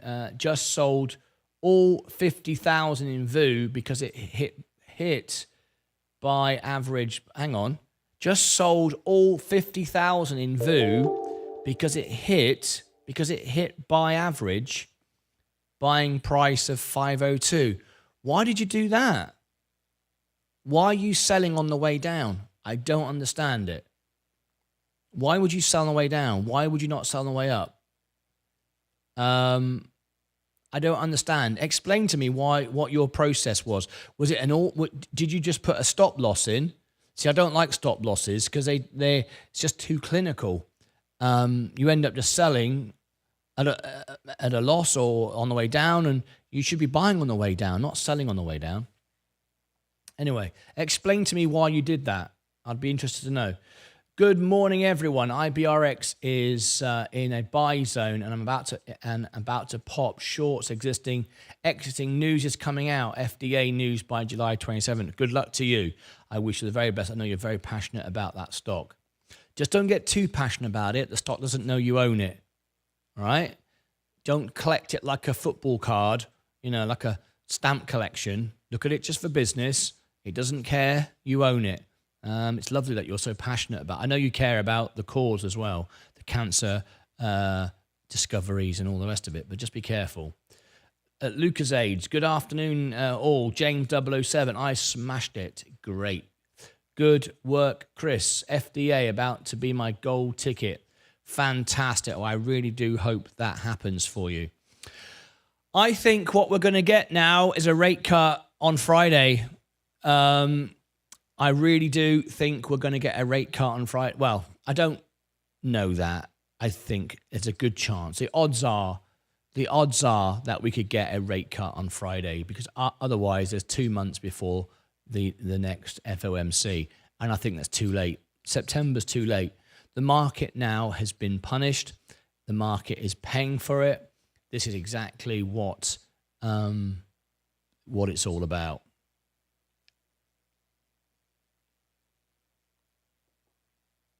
Great, Chris. This is great. Really good news. Really, really pleased for you, mate. Right. There's not many people in the show today, so I think I'm going to make a video I wanted to make.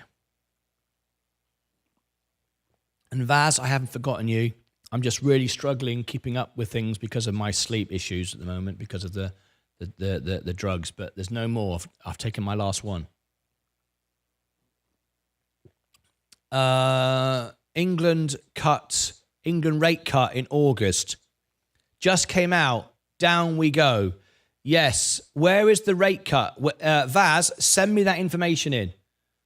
They don't make statements like that. They don't say we're going to cut rates next week. They don't do that. Where have you seen that? Projections, predictions, guesstimates, yes, but no one says the Bank of England is going to reduce rates next week. I've never seen a news item like that. Let me have a look. I'm looking on my Sky News. Where are you seeing that? Send it in. Business. Okay.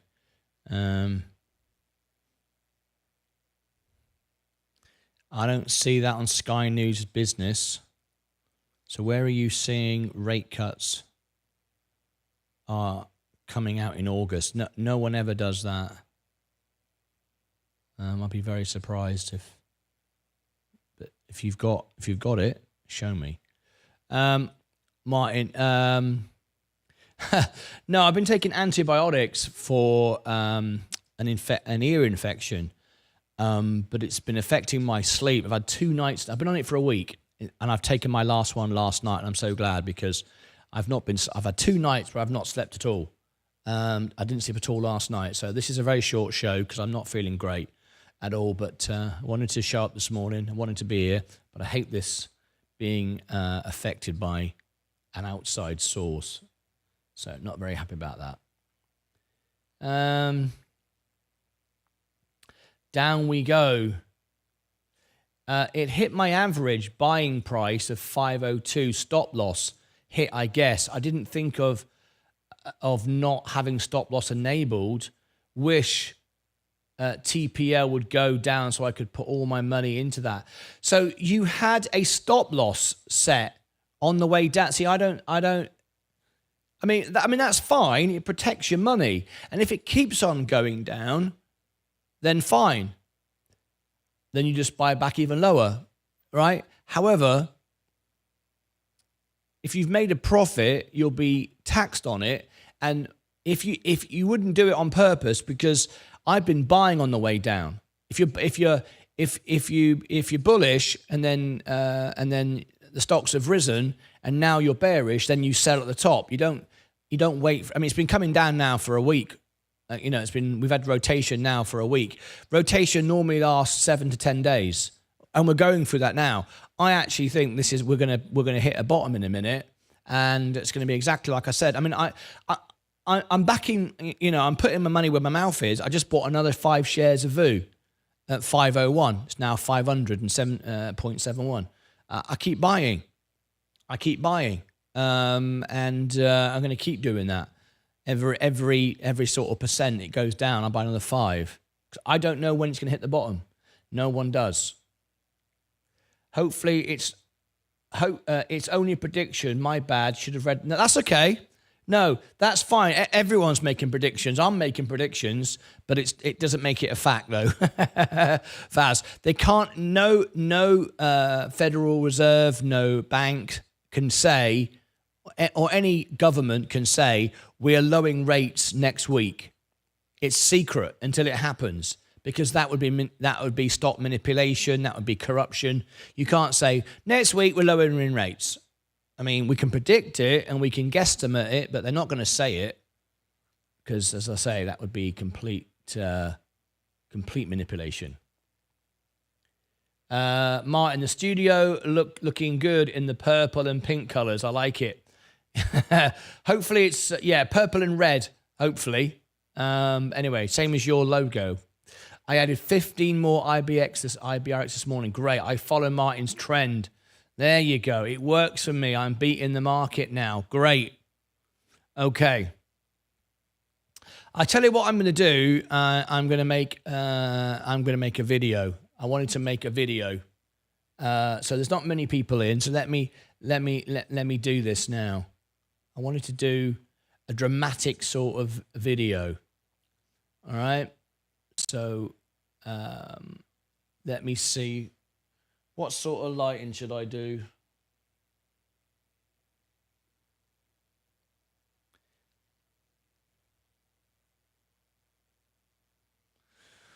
Let me have a look at this. I wanted to do something like this. I want the light behind me. So if I'm going to do.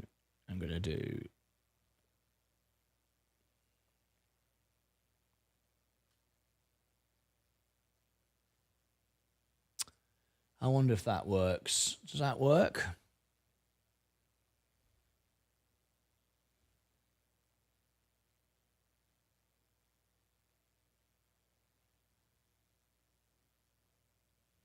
I was thinking if it just... Let's turn the light out a minute.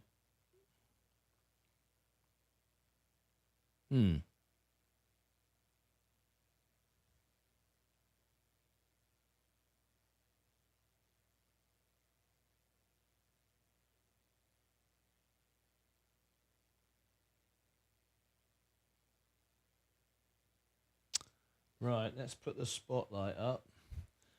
I want to try and do something. Yeah, let's do that. That's quite dramatic, isn't it? Right.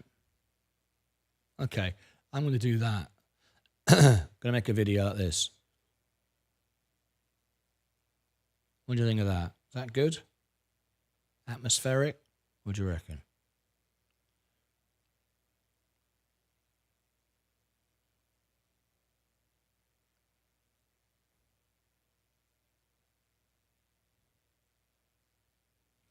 Right. So we're going to go from this screen to this screen. Okay.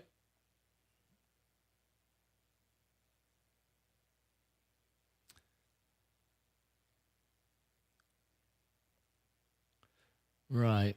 I'm going to make a video now. Let's do this.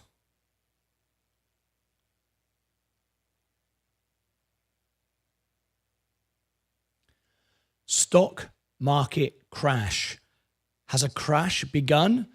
This is where traders and investors battle together. In this video, I'm going to share my thoughts on how you might feel right now. Everyone says, whenever I buy a stock, it always goes down. Guaranteed, every time. I start buying a stock and it goes down. How many have you ever experienced that? Many people have. It happens all the time.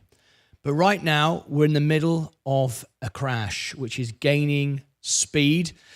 And as you know, I am in margin. I put my money where my mouth is. Here is my position, 46. It's a significant amount. And it's a very red day in the studio today. So let's talk about the psychology of what is an investor as opposed to what is a trader. It's going to be a personal, emotional journey with me now. So buckle up, and I'd like your thoughts below. Perhaps you could comment below and tell me what you think of this. Remember, the economy and the stock market are two completely different things. Just because the economy is doing well doesn't mean the stock market necessarily does well. They are two different animals, and the economy is 6 months behind the stock market. People are buying future prices. They're buying businesses for where they expect them to be in the future. So you can't correlate the two. They are very different. Traders and investors are very, very different. Wall Street are traders. They're not investors.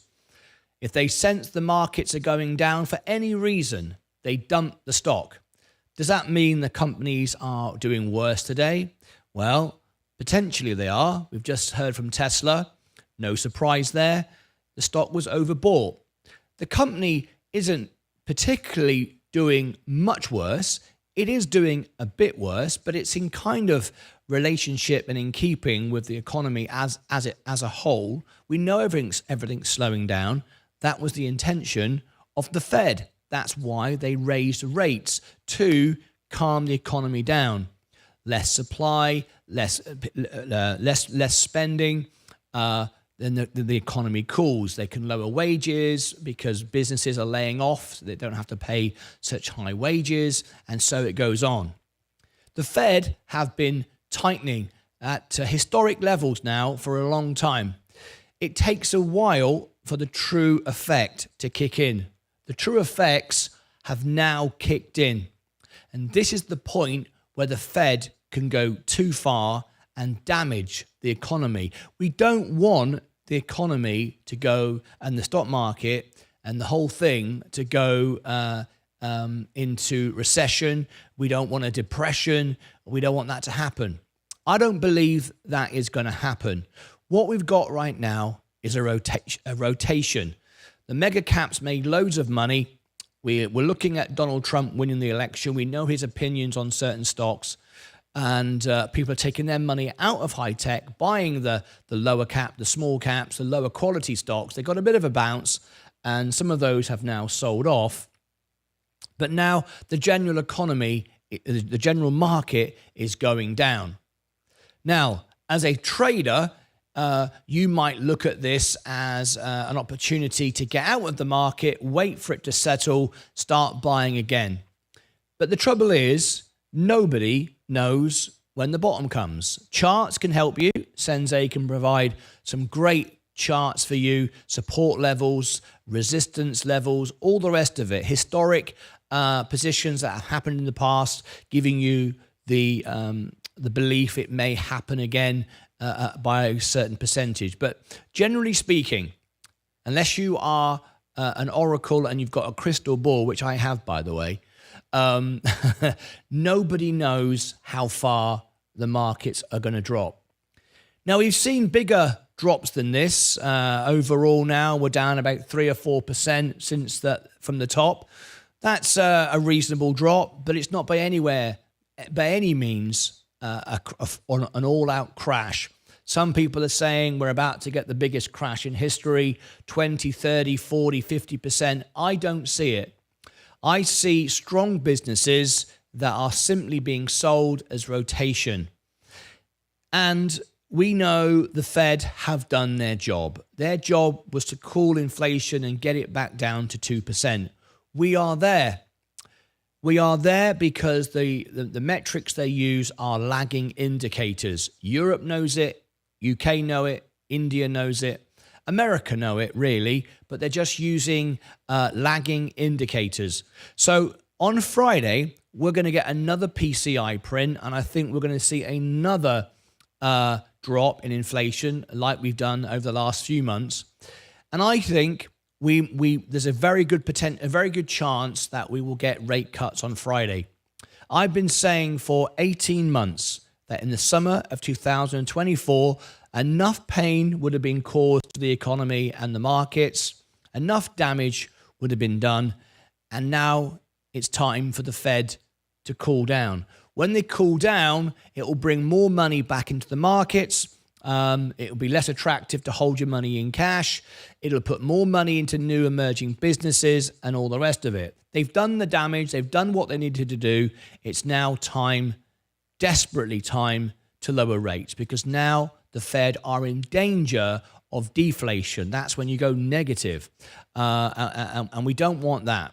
We don't want a recession. We don't want a depression like the 1930s. But things are very different than they were then. We don't have that sort of economy. We have many great businesses that are solving problems. We have many great innovations that are going to make the world a better place financially and boost the economy and boost business. We've got businesses we've not had in the past, looking now at going into space and landing on the moon and landing on Mars. These are all businesses. These are all opportunities for investors. AI, EV tolls, solar, wind, and all of these things are happening now. And for that reason, I am investing in the economy. Now, for me, I always do what I say and I say what I do. I am using margin. Let me explain that. People often say you should have money on the side for days like this. That is a ridiculous statement, and let me explain why. If you are an investor, you're buying businesses. You hold those businesses, and those businesses earn money for you. That's what an investor is. So I spend my time here on YouTube earning money so I can invest as much money as possible, so I can buy as much of the businesses that I possibly can. Thereby, my returns are greater. Okay? There's no sense to me having money just sat in cash. I'll explain why. There's a thing called the FIFO rule. First in, first out. The stocks I bought first, originally, they're all up 20%. They're safe. Even if the market drops 10% today, they're still 10% up. That money, that investment has beaten inflation. And if that money had been earning interest, it wouldn't have earned that much interest either. So what would be the sense in having the money sat in the bank waiting for days like today? None.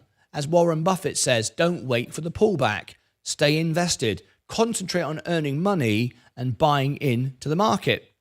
So if the markets drop considerably, I can sell, and the stocks I sell will be for profit. I don't want to sell them because I want them to work for me. I want them to pay me dividends and so on and so forth. But I do have that money. And even if we do have an almighty crash, I'm probably still going to be up 10% on that money.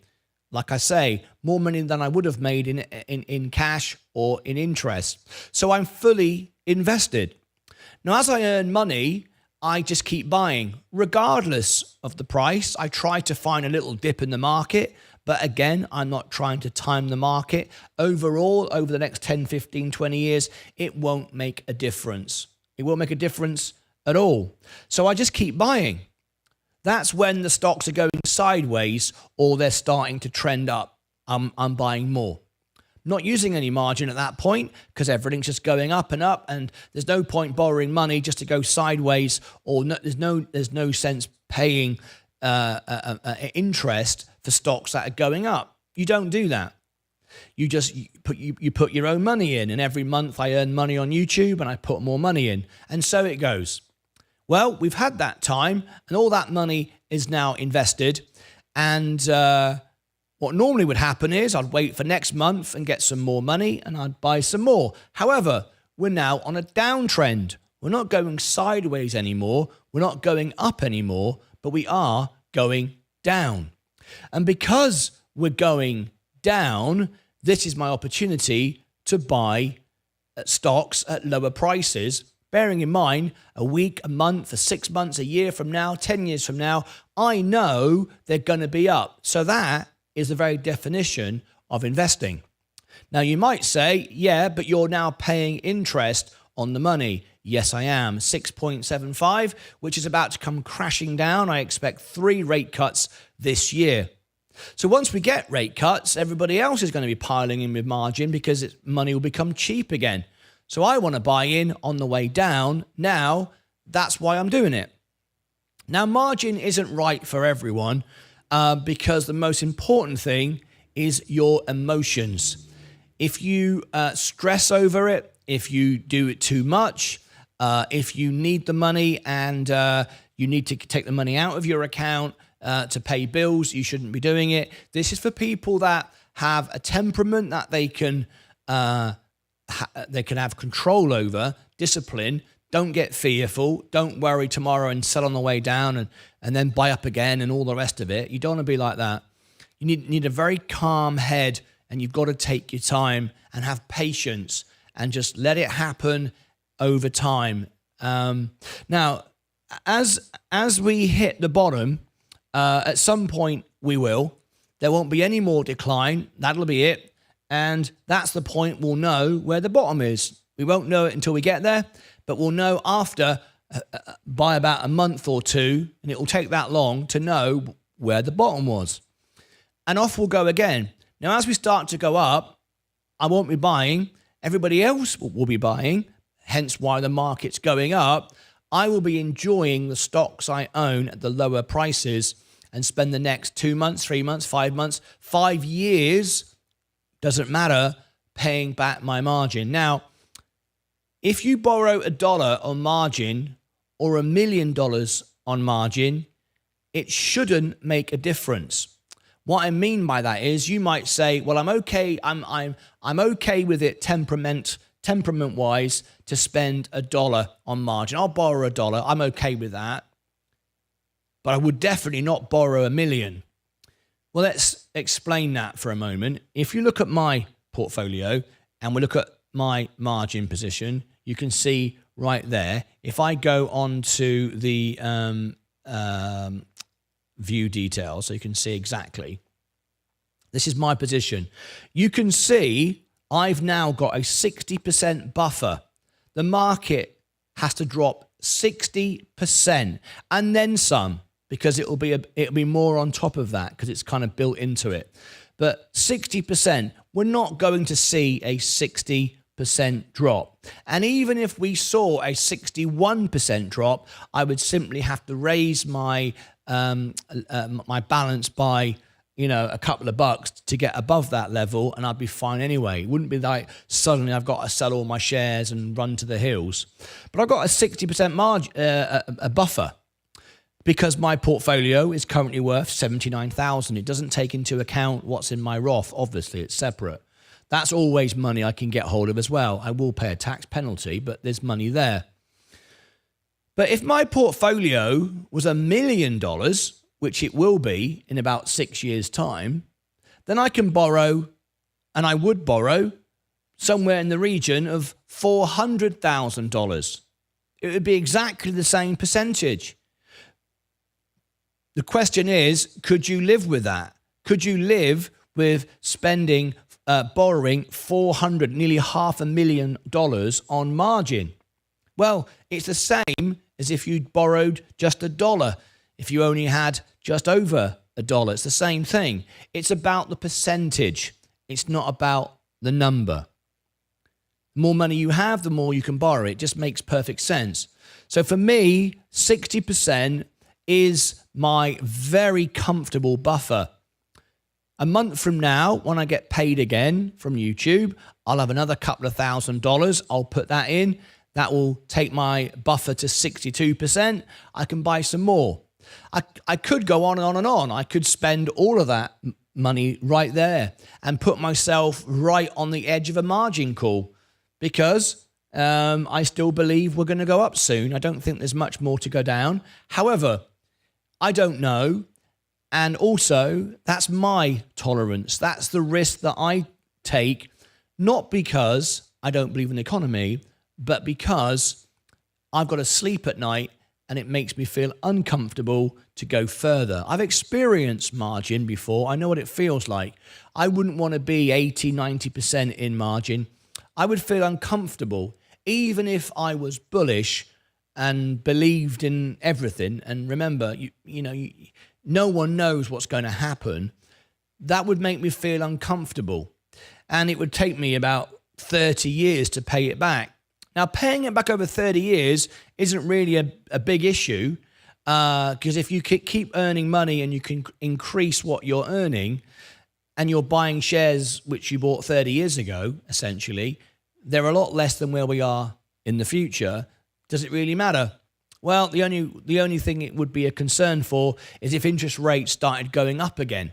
If interest rates suddenly went to 10%, because remember, Robinhood can increase their margin fee, their interest rate at any point.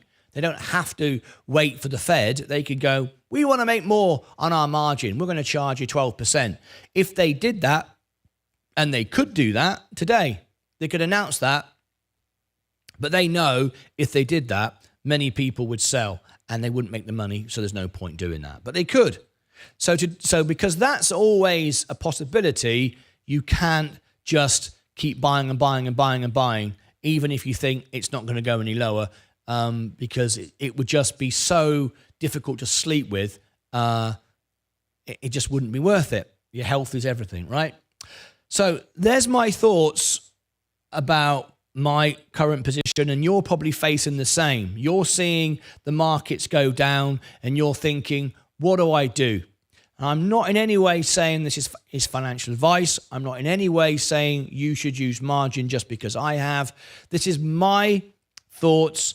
I would only use margin for the S&P. I wouldn't use it for any other stock, even great businesses like Amazon and Microsoft and Google, because you've seen the volatility that they can have. Things can go wrong with individual stocks. Surprises can come along at any point. I wouldn't use margin to buy any stock, no matter how good it was or how good I thought it was. But I'm very comfortable with it on the S&P. The definition of an investor is to invest, buy a business, hold it, and let the business grow and pay you a profit, a dividend, an income, whatever you like. A trader, however, is looking for the buy zones and sell zones to get in and get out, and that's fine. But remember, 95% of day traders lose money, and it's proven over history. If you've got the patience and if you're prepared to stay in the market, if you're prepared to buy the dips on the down days and you stay the course, when people say the S&P only makes on average 10 to 13% a year, which is correct, we have explosive years like this, but overall, on average, it's about 10 to 13% if you include inflation and dividends. However, you can beat that massively by buying the dips because it will bounce back and you'll make more than the 10% in the year. But you'll do it in a safe, or at least the safest way probably possible on the stock market. So that's why I'm fully invested. That's why I'm using margin. Makes no sense to me to sell now we've started to fall. It's a time to buy. My emotions are in check. My knowledge and my understanding is in check. So I'm all good with all of that. So I'm very, very happy. Would I prefer it going up? Well, not really, because I don't make any money when it goes up. I make money in two ways. When the stocks go down, I buy more and I get paid in dividends. So the more I own, the more dividends I get, the more money I earn to buy more.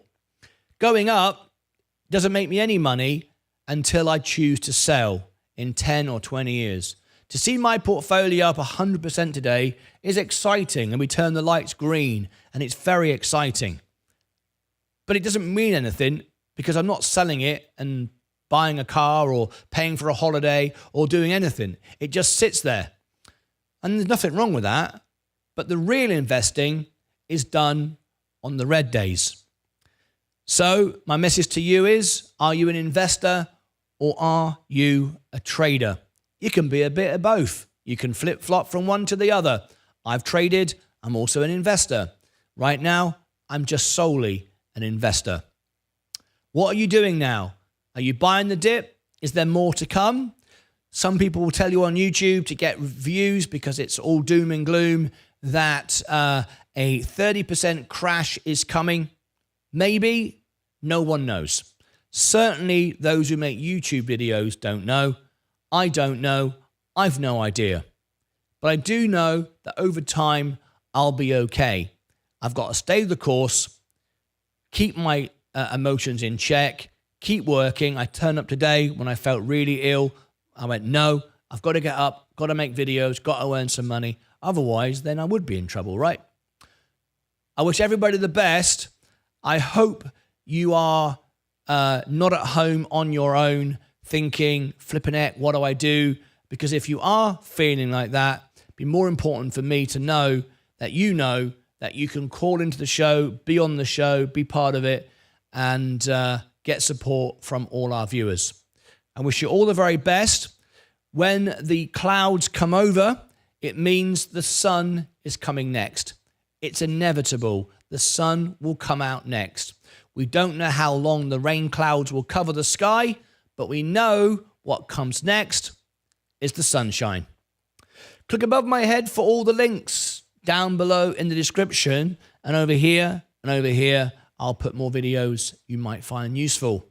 I wish everybody the very best. Until next time, as always, take care of yourselves and each other.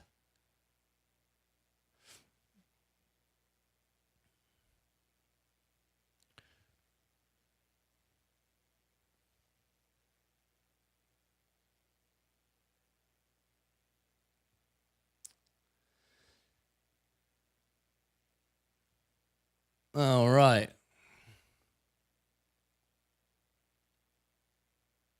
Let me change the lights back a minute.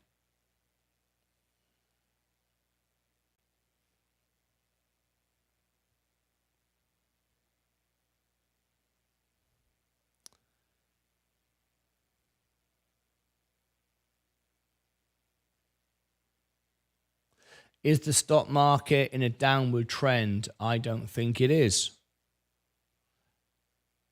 You don't think it is? Well, it is at the moment, isn't it? Overall, no. I think we're going to do very well in the next few weeks. I think we'll do well on Friday when they announce that CPI is down again. Right. Let me see if my next year energy video is finished. Not quite. How long have I got before that finishes? 14 minutes. Okay. So what I'd like to do is I'd like to remain with you for the next 14 minutes or so. My next era energy earnings is uploading, but it'll be finished in about 14 minutes. I'd like to go through till then and then end this show and put this video out. Because I'm not feeling too good at the moment, if I'm honest. If you wake up tired and you have no get up and go, just drink lots of lovely tea and you'll start to feel better quickly. I've got my cup of tea here actually right now, James, by the way. Cheers, mate.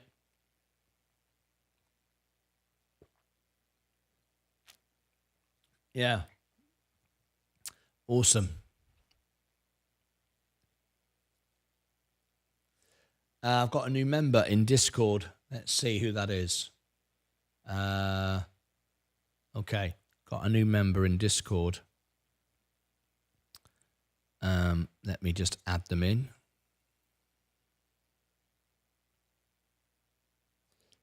Let me do that now.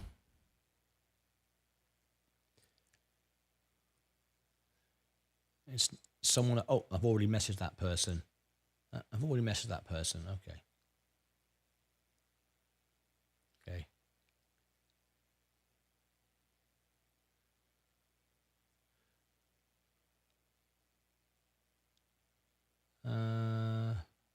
Oh, there we go.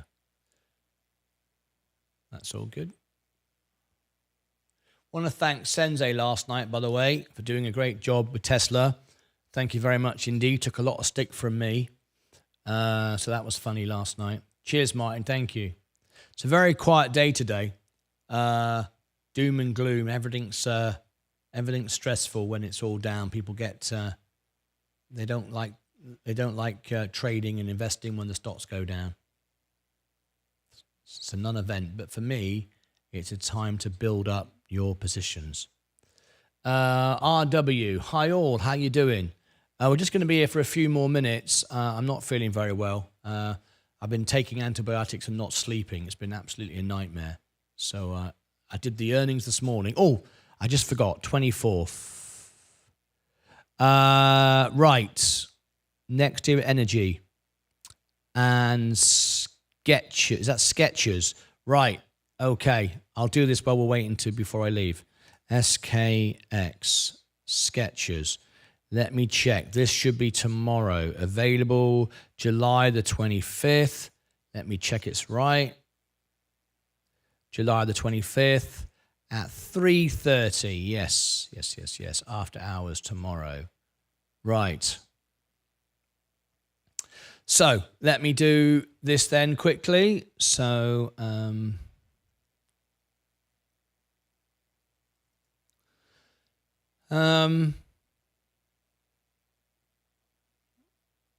let's say that was 30. What's the time now? 44. Okay. 44. This will be Sketchers and NEE. Right. Okay. Let's do this first. SKX. This is my promo for tomorrow.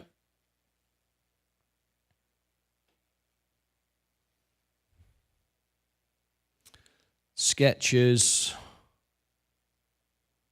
Right.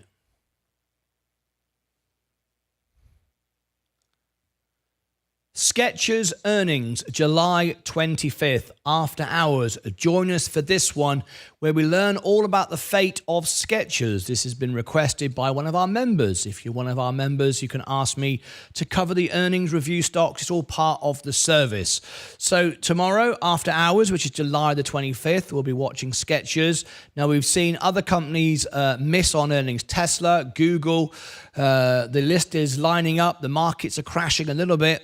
Not too much, but it is coming down. Sketchers will be important tomorrow, so we'll cover this one. Join us for the Sketchers earnings. Click above my head, down below in the description. You'll find the link also in the comment section on this video. Over here, I'll put the event itself. This is the Sketchers earnings, and down here, I'll put the Sketchers playlist. Join us for the Sketchers earnings. You can't afford to miss. Right, that's Sketchers and also NEE. Great earnings today. Next Era Energy. Next Era Energy, ticker symbol NEE. We've just covered the earnings. You need to go and listen to it. Learned a lot about the economy with this one and how they feel if Kamala Harris wins or if Donald Trump wins the election. Very, very important election play. Really recommend you go and listen to the whole video. Listen to the earnings for Next Era Energy. It wasn't the greatest earnings. However, look at the price. It was all about the guidance, where it's going, where the company feel their dominance lies in the solar and wind and power industry. Clean energy, so Next Era Energy is at the forefront of that, and it's a great, great result today. Remember, this stock also comes with a record-breaking dividend, so it has growth and a dividend. Learn all about it on the earnings. Click above my head, down below in the description. Over here, I shall put the earnings. The event has just happened. Go and watch it now. And down here, you can get the playlist for Next Era Energy. You can't afford to miss this one. It tells you all about the future of the economy. And that's what we want to know. Until next time, take care of yourselves and each other. Right. No, I'm not surprised with the Tesla earnings. I said Tesla was overpriced. I said it was too expensive. And I said it needs to come down. And I took a lot of flack for that from the Tesla fanboys. They didn't want me to say it, but I said it anyway. And there it is. Visa and MasterCard. Good idea. Good idea. RW, I think that's a good investment idea. Stacy, my son just made the 13U elite level travel baseball team. There was AAA guy that came just to watch him at the tryouts. That's so cool. Now Martin needs to help make me money to pay for it all. Oh, bloody hell. I can't help you there. Anyway, congratulations. Very, very nice indeed. Tesla has been in a downtrend. Correct. That is very true. But when does a downtrend start? May have started now, right? Anyway, there you go. Thanks, James. Cheers. Right. Just before I go then, how's that video doing? 93%. It's nearly there now. It's going to take another 7 minutes. Let me just do these two shorts. This is my new screen here. Thanks, James. Cheers. Right. Oops. Let me turn that off there. I don't need that. I don't need that. And sketches.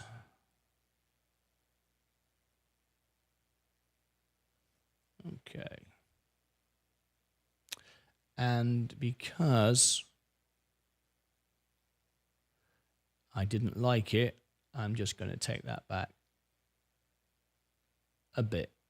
I wasn't too keen on what I did the other day.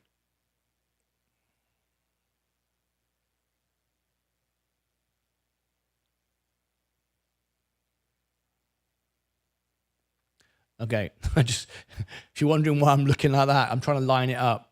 All right, I'm making adjustments. Okay, there's sketches. All right.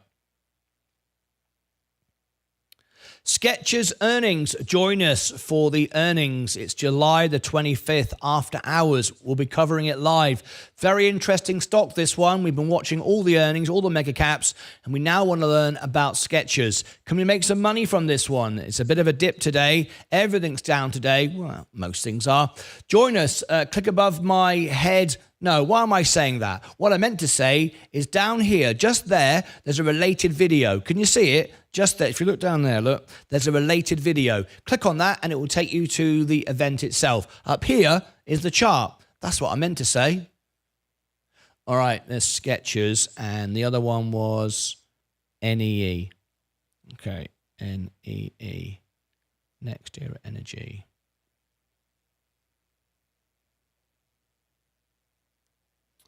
Right. Next Era Energy. I love this industry, the solar industry, the wind power. It's what it's all about. These are the future stocks we all want to be in. A lot of growth here, plus a record-breaking dividend as well. It wants to become a dividend king like J&J and Coca-Cola. I suggest you go and check out the earnings. It wasn't the greatest earnings, but as you can see, the stock is up. Try and do that, look. Go and check out the related video, look at the stock, and the reason why it's so flipping amazing is we've got growth plus a great dividend. Go and check out the full earnings and let me know in the thoughts in the comments below what you think. Good luck. All right, there you go. Right, how long have I got now?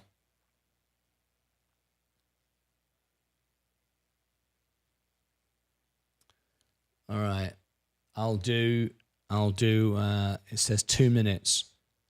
2 minutes. TSLA. There we go. Tesla. I'll do the same thing again. And Tesla. There you go.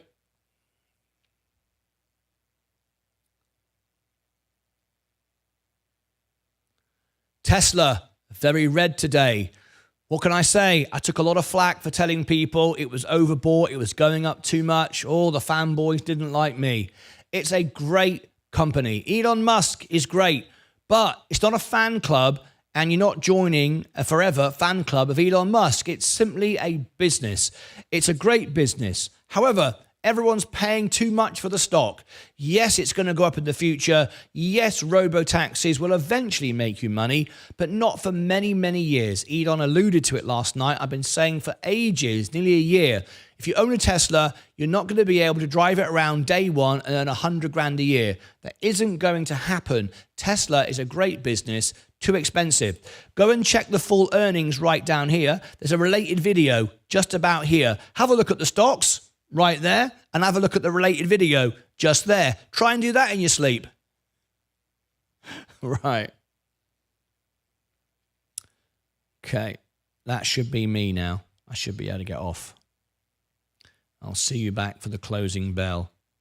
Nice to see Tesla trying to break up again now, though. That is good to see. Let's have a look. We are 3 minutes to go. So we'll do day trade of the day today and see who's up and down. It's a very doomy, gloomy day today. Not a lot of excitement on days like this. It's just a boring day. I like the boring days. So I'll do another short as I've got the time.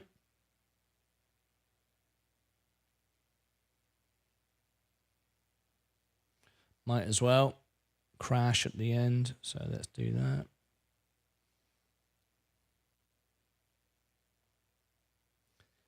I think you are the VU expert here. Do you think it'll go back under 500? No, I ain't got a clue. Honestly, I don't know. Nobody knows. I'm very bullish on it by the end of the summer. I think we're going to be up 10%, sorry. Tom Lee thinks 40% on the general market, which is incredible. I mean, hence why I'm buying more. But I wouldn't go that far. But, he's got his reasons, I guess. He knows more about it than I do. Anyway. Okay, let's do it. Let's do a face. No! Stock market crash. What is going on today? We've got a big crash today. The studio is red. My portfolio is going down. Am I worried? What am I doing? I'm buying on the way down. I'm very bullish. I'm even using margin on the way down. I do expect a rally. And the way to make money is to buy on the way down, not just to hold up your high ticket stocks you bought a while ago before the crash. Buy on the way down. That's not financial advice, but I'm doing it.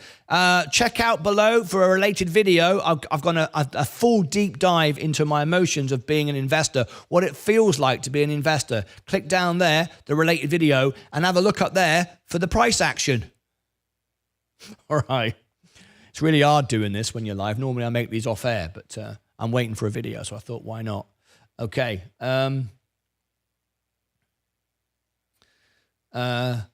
more. Crash 2 times 2. Are you worried about the crash today? Are you fearful? Are you deciding to sell? What do you do? Remember, you are not alone. I've just done a deep video here, about 20-minute video sharing my emotions, what it feels to be an investor on a red day. You might want to go and check it out. It might help you in some way. Realize you're not alone. But the most important thing is understand why you bought in the first place and get a grip of your emotions. If you look down here in the just below here, there's a related video. Go and click on it, and I will share my emotions with you, and it might help you. And look up here, and you can see the price action. There you go. Right. All right, that'll do. I've got to get going. Let's bring in this here.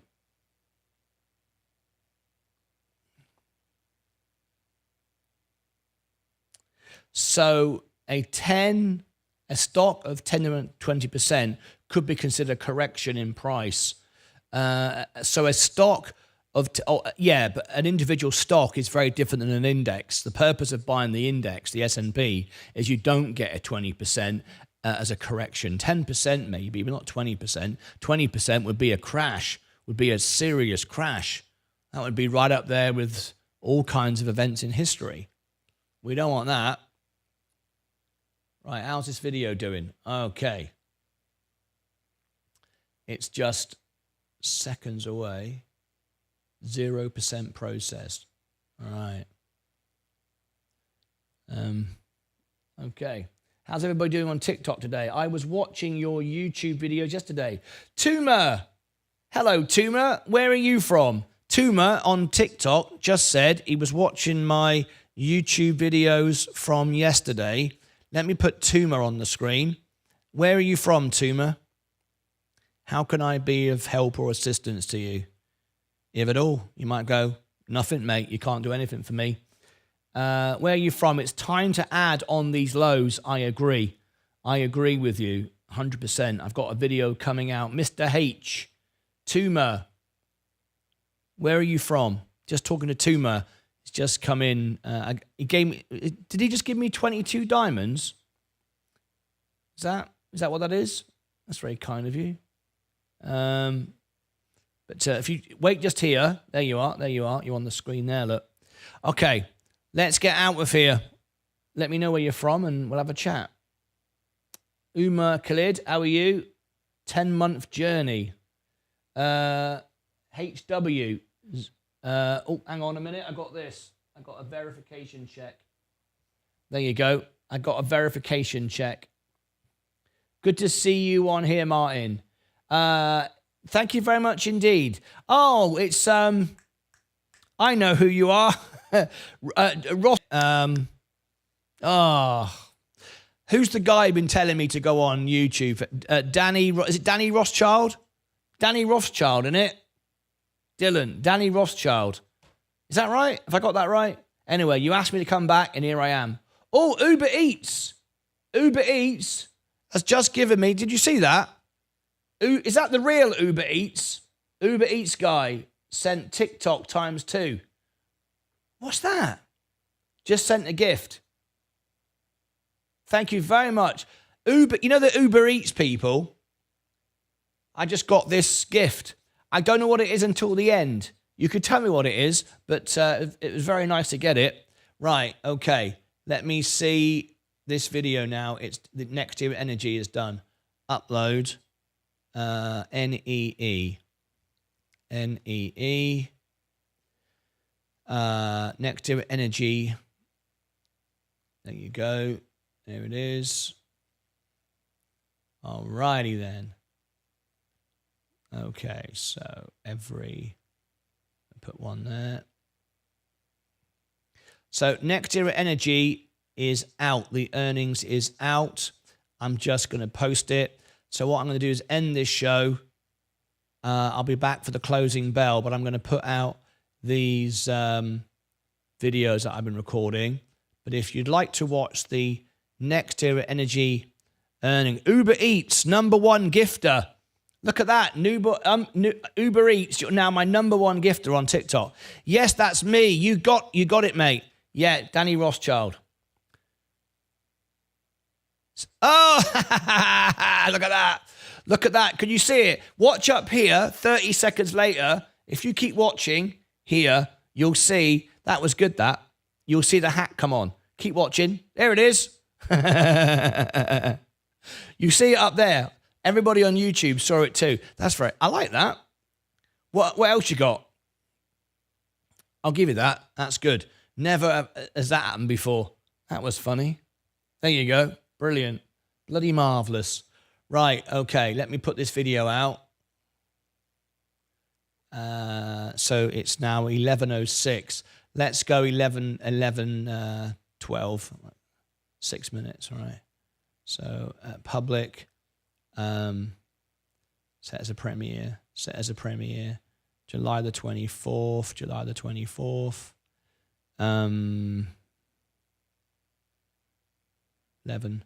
11:12. Just to give me enough time to get out. 11:12. There you go. 11:12. Set up premiere. There is no premiere at the minute. So, okay, got it. There is the video. So if you want to learn all about Next Year Energy, that's out now. So subscribers, yes. Any duration, yes. Right. Okay, rock and roll. God, I feel rough. I feel bloody awful. I want to sleep tonight. I really do. I really want to sleep tonight. Not sleeping is rubbish.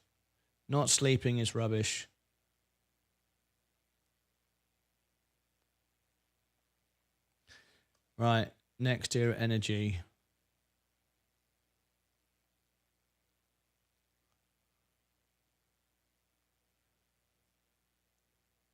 I've put it out. Hang on a minute. Let me come back to here again. I'll go and check what the Uber Eats is later, and I'll be thanking you later. I don't know what it means. I don't know what it means. So later on, I'll check, and I'll be back later on, and I'll thank you for it. So, we're still falling. We're still falling. Oh, I see. It hasn't checked it yet. It's running a check. That's why. It's so new off the press, 11:12. That's why. It's running a check. Okay. It's too quick, but it'll be there in a minute. So what I'm going to do is I'm going to put this show to go to it, and then I will give you the link in a minute. There it is. 11:12. Okay.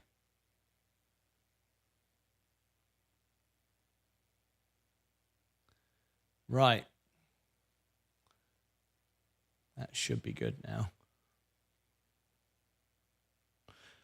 Okay, still falling.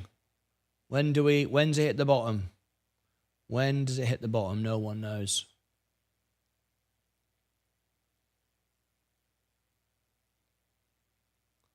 Right, it should be out now. Let me refresh the screen again. And there it is. All right then. Let me give everyone the link. Hopefully you'll join me there while I put these videos out. That'd be nice of you. There's literally not one stock or anywhere to park money on Robinhood. It could end up tied up for years until price comes up. Then you're stuck. I don't mind that. You're going to earn more money going sideways, earning dividends, than you are just sitting in the bank. You can't make the markets go up. You can't do that. No point. I mean, you might as well just have it invested and buy more on the...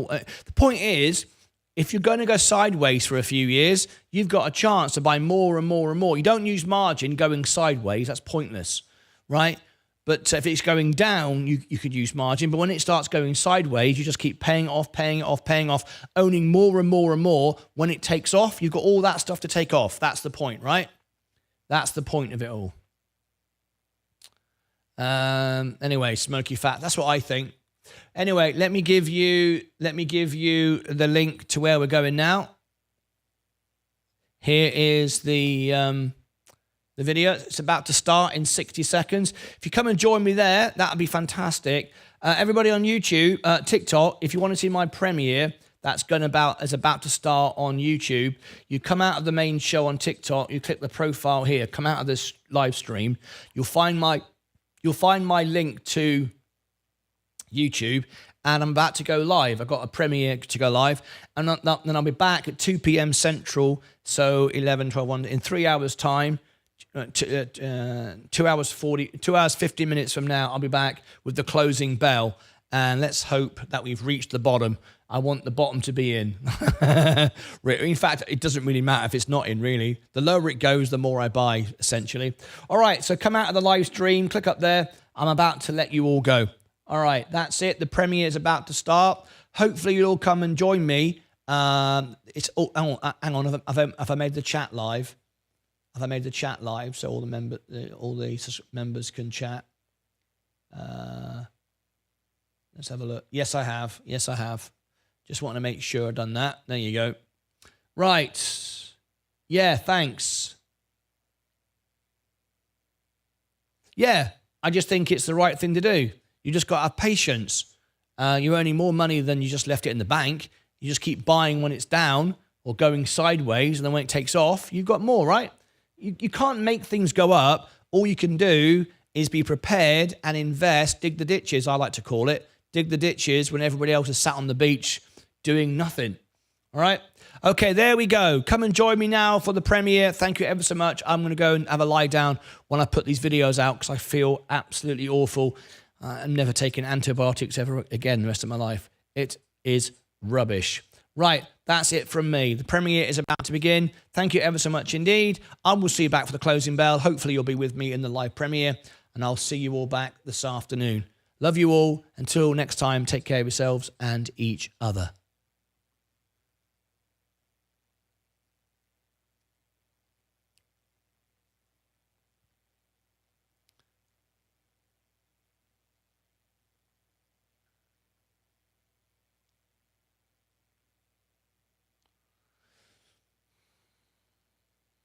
Right. See you all in a bit, guys. Come and join me.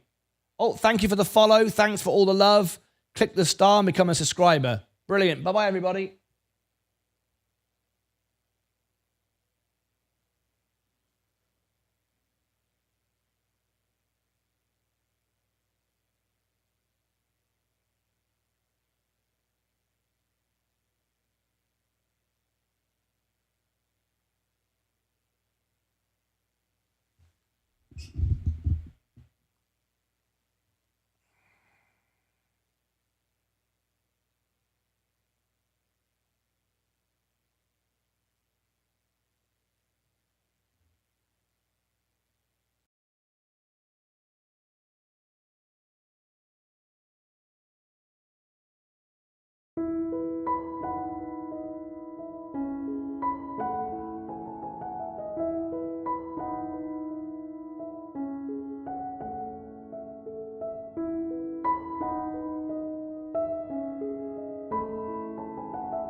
Brian Bynum donated $5 through a super chat. Dog Date to Dog review at your convenience.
Okay.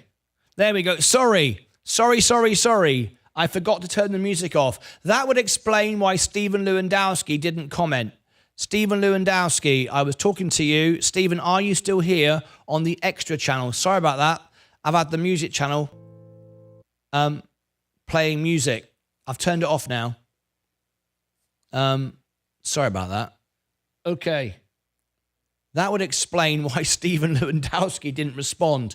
Stephen, I've got a question about oil from one of our members here. If you could let me know you are here. Sorry about that. I really am sorry. I completely forgot. Zach, thanks for letting me know.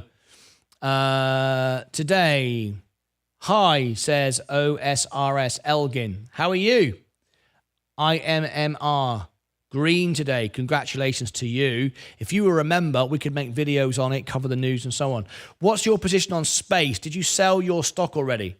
I've been out of SPCE now for, 6 months? Yes, I've been out of it for a long, long time. I'm out of it. Market's crashing. I just got on. Zed Hink. Yes. Coming down, I've increased my margin. I'm buying it on the way down. I'm sorry for dumb question. Not at all. Not at all. We've been explaining it. I've been explaining my strategy. You can see, look, there it is. I've been buying it. I've now entered the next tier on margin to lower the interest rate. There it is. Look, you can see it there. I'm buying the dips on the way down. I believe we're going to get a rotation back. I believe there's a 10% in it end of the year. Tom Lee thinks 40%. I am very confident. I am buying more. I buy like 5 shares every couple of dollar drop. That's it. I just done a calculation. And I'm now getting, what was it, guys? Can you remember? $189 a month now in dividend payments, which covers my interest, but I know interest is going to come down. And it's all because of inflation report in the morning. This is all ahead of that. Everyone is selling everything ahead of tomorrow. That's basically what's happening. This could be massive amounts of confidence. Remember, selling off can be a confidence thing. If you know that tomorrow interest rates are going to come down because of what we get in the morning, CPI on Friday, PPI tomorrow. If we get a good print, right, the markets are going to go right back up again. So because of that, everyone is selling, taking profits just to buy it back. It's a very good strategy, but it gives you the chance to buy on the way down, which is exactly what I'm doing. I'm not just going to sit and watch, I'm going to act on it. What was your initial position on space, if you don't mind me asking, pre-reverse split? How much of a loss? I lost about 30. No, that's absolutely fine. OSRS, I answer everyone's questions. I have to focus on the members, though. You're not a member of the channel, I'm afraid. But I can't spend too much time answering your questions. I have to focus on members. But I lost about $30,000 on Virgin Galactic and about $3,000 on Virgin Orbit. I'm completely out of it. Lost a lot of money, and I rebalanced my portfolio. Start again. Sometimes you got to walk away and just live with it. That's part of it, I'm afraid. But about $30,000. Which, when you think about it, 35 years ago, that's what I paid for my house. That's what I lost. I mean, when you think about it, that doesn't sound very good, does it? That don't sound very good at all. Anyway, there it is. That's the way it goes. 7 minutes to go. Still falling. No bounce into the close. Tomorrow morning, what are we going to get? Let me share. This is what it's all about. This is why everyone's selling off. They're all preparing for this figure in the morning. Right. Durable goods. 7:30 in the morning. We'll be live. We'll be live for it. We've got, hang on a minute. Let me just get rid of next era energy. Get rid of that. Get rid of that. Get rid of that. Okay. So Skechers is after hours tomorrow night. Yeah, Skechers is tomorrow after hours. Yeah, this number here, durable orders and growth, GDP growth. If we get the markets cooling, if we get the economy cooling, which we will, I'm pretty sure of that, that means rates are absolutely going to come down. So because people know that, they're selling to buy it back. That's what's happening. Those that sold at the top are buying, are waiting to buy back in.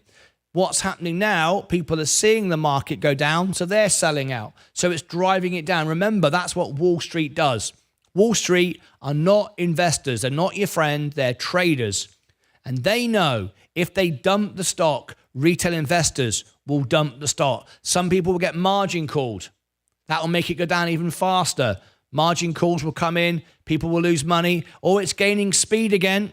Oh, it's gaining speed now. Oh, whoa, look at it go now. Now it's really motoring. 4% today. That's a lot. In the S&P, it's nothing if you've got Binky Bonk coin, of course. It'll do that all day long. But S&P, this is a lot. This is a big drop today.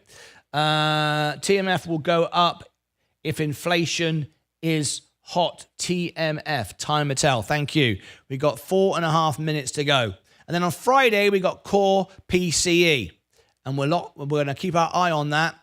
Let's go back now to the close, see if we've got any more information. Well, it's an interesting day, right? And we're looking at a day where we're seeing some selling into the close, which is something we think about, talk about a lot. And so you've got the S&P 500 pretty much at its lows of the session. So as I said, taking another leg down. So we're now down about 2.4% on the S&P 500. And if I take a look inside the index, you're seeing most of the names, 344 to the downside, 159 names, though, actually gaining some ground that's today. What I was looking at. Yeah, and then let's go to what we really, care about, like the momentum. The NASDAQ 100 down 3.7%. Again, another leg down here in the last few minutes of trading, so pretty much at its lows of the session. But it's not just a rotation, Carol, because the Russell 2000 is still down 1.5%, even though there was a little bit of green early on in the trading session. Yeah, no, right? It's not like a rotation that we've seen in recent weeks. No, and it'll be interesting. Listen, we know that this is a big one for earnings. About a third of the market cap of the S&P 500 is reporting this week. Some big names, of course, we got Alphabet and Tesla, and that is certainly weighing on the trade. We've got more to come, and we'll see whether or not some of the concerns about AI and spending and whether or not it's paying off. So you have to remember the S&P 500, the top 7 make up, I think it's about 30% of the index, somewhere in that region. And they're the ones that have sold off. Like you heard, some of the smaller caps have done well. But at some point, quality always rises to the top. The cream will rise to the top. What are you going to buy? Nvidia, if it's good value, or some beaten up small bank that's a very small cap that's on the index? You're going to buy Nvidia. So all of these stocks are coming down. All of a sudden, they're going to seem attractive again. And Nvidia, it's just a temp. Look what happened to Meta. Remember that? That went all the way down, and now look at it. Then we had that 10% flash crash with Amazon, went straight back up again. This isn't going to continue forever. 2 minutes to go. Let's look at Nvidia right now. Nvidia down 7%. Over the week now, it's down 7% or thereabouts. Over the month, it's down. This is all primed for its next leg. I would rather own quality and pay a bit more, overpay a little bit, than buy rubbish. Always. 2 minutes to go. Sheesh, it's been a rough one today. Well, it's been an opportunity. That's what it's been. It's been an opportunity to buy today. That's what I've been doing. I said I would. I always do what I say and say what I do. David Ewan, rough day, but did buy Nvidia and Tesla today, but down $10,000. But you're not down $10,000 until you sell. Very famous quote. People asked Warren Buffett, what does it feel like to be 127 million down, I think, in one day? And he said, I'm not down. I haven't lost $127 million at all. He bought more, and then all the rest is history. Warren Buffett is not the greatest trader of all time. He's just been doing the right thing for the longest time. There's a big, big difference. All right. Taking another leg down, so pretty much at our worst levels of the session. Having said that, some of the safer plays like utilities, you are seeing some gains. You can see kind of the tone among investors and where they want to kind of hide in this market, but not, we got a little bit of green out there. Yeah, a little bit of green, and it was interesting because we saw the Russell or green earlier in the session. 30 seconds to go to ring the bell. Rotation, like we saw, in recent trading days, where a sell-off in mega cap tech moves into smaller companies. No, everything across the indices is lower today. Certainly, Shanali, the 2 mega cap 15 seconds to go. Yesterday, 2 of the 7 magnificent 7, Tesla and Google, excuse me. That's right. You're down but didn't lose. A great signal. 5, at least at the 4, start of this earnings season. 3, 2, 1. Investors hiding out in so few weeks, and you have to wonder with the sell-off that they're seeing like today, what does the dry powder look like to reinvest, to be a part of that rotation trade? There we go. How many of you thought that was a real buy there? No, I've seen that before. That's why I didn't say anything. I've seen that happen before. Let's see what happens now. We're starting to get a little bounce. I mean, that would have been wonderful, wouldn't it? If it had gone up like that, I would have been absolutely loving it. But there we go. No problem at all. This is all part of what happens on the markets. I never said lost 10,000, just deferred it until next week. That's right. It doesn't matter. You invest because you want the money in the future. And if you buy a stock or an index that trends up like the S&P over time, whenever you sell, the ones you bought first will be in profit, right? The ones you bought first will be in profit. You've had them the longest time. All right? So that's all you got to do is hold. Okay. S&P, Michael. Yes, how are you, Michael? Lovely to see you here. All right, let's do day trader of the day. I'm going to lose this big time because I'm using margin, so I'm down 3.55. That's nearly double what I would be down. All right? Okay, because of the fact that I'm in margin. Going to be exaggerating, but I'll also be up double when it goes up. David, 4.9 down, 4.11 down. Brian, I'm down 3.55. There's no way I'm going to win. If I won today, it would be a miracle. But having said that, well, I mean, I can't. If I was only in the S&P, I suppose I could win if everybody was buying riskier stocks. But I don't think I can win when I'm using margin. That's not possible on a down day. Give me your scores, please. If you've just tuned in, click subscribe or ring the bell and give us a thumbs up. I'm late to the party, but I'm going to rewatch it during my lunch break. Michael, thank you very much indeed. Down 8.3% or $47,000. Remember, it's all about percentages. If you've got a $1 million portfolio, you can be down 100 grand in a day. That doesn't mean you're down 100 grand and you lost 100 grand, but that's just how it works. You're just going to be able to live with that and, just get used to those kind of positions.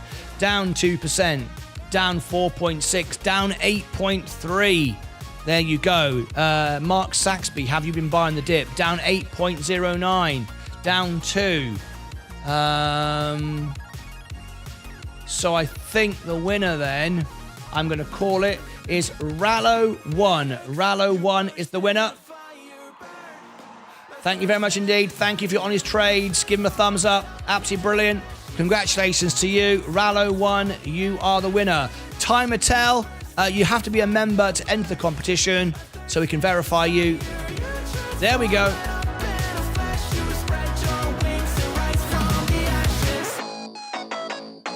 Let's go.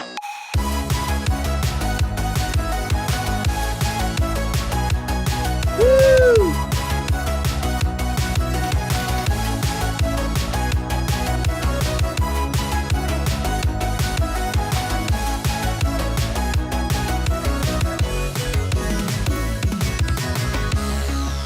There we go. Congratulations, Rallo1. Really great. Well done to you indeed. Right, I'm going to end the stream. I didn't sleep at all last night. And a couple of days ago, I didn't sleep because of these bloody antibiotics. I have not taken them anymore. I'm finished. I did the course. Hopefully tonight I will sleep well and I'll be refreshed tomorrow morning. Tomorrow morning, we have got the opening bell. I haven't scheduled it yet because I only do one show at a time. I will schedule it. It'll be here on the homepage, upcoming live streams right there. We do have the closing bell in the afternoon, and then we have Skechers earnings in the evening. Skechers earnings in the evening after hours.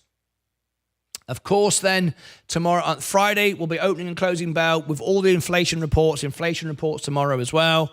And then, of course, Friday night, we have the concert on the music channel.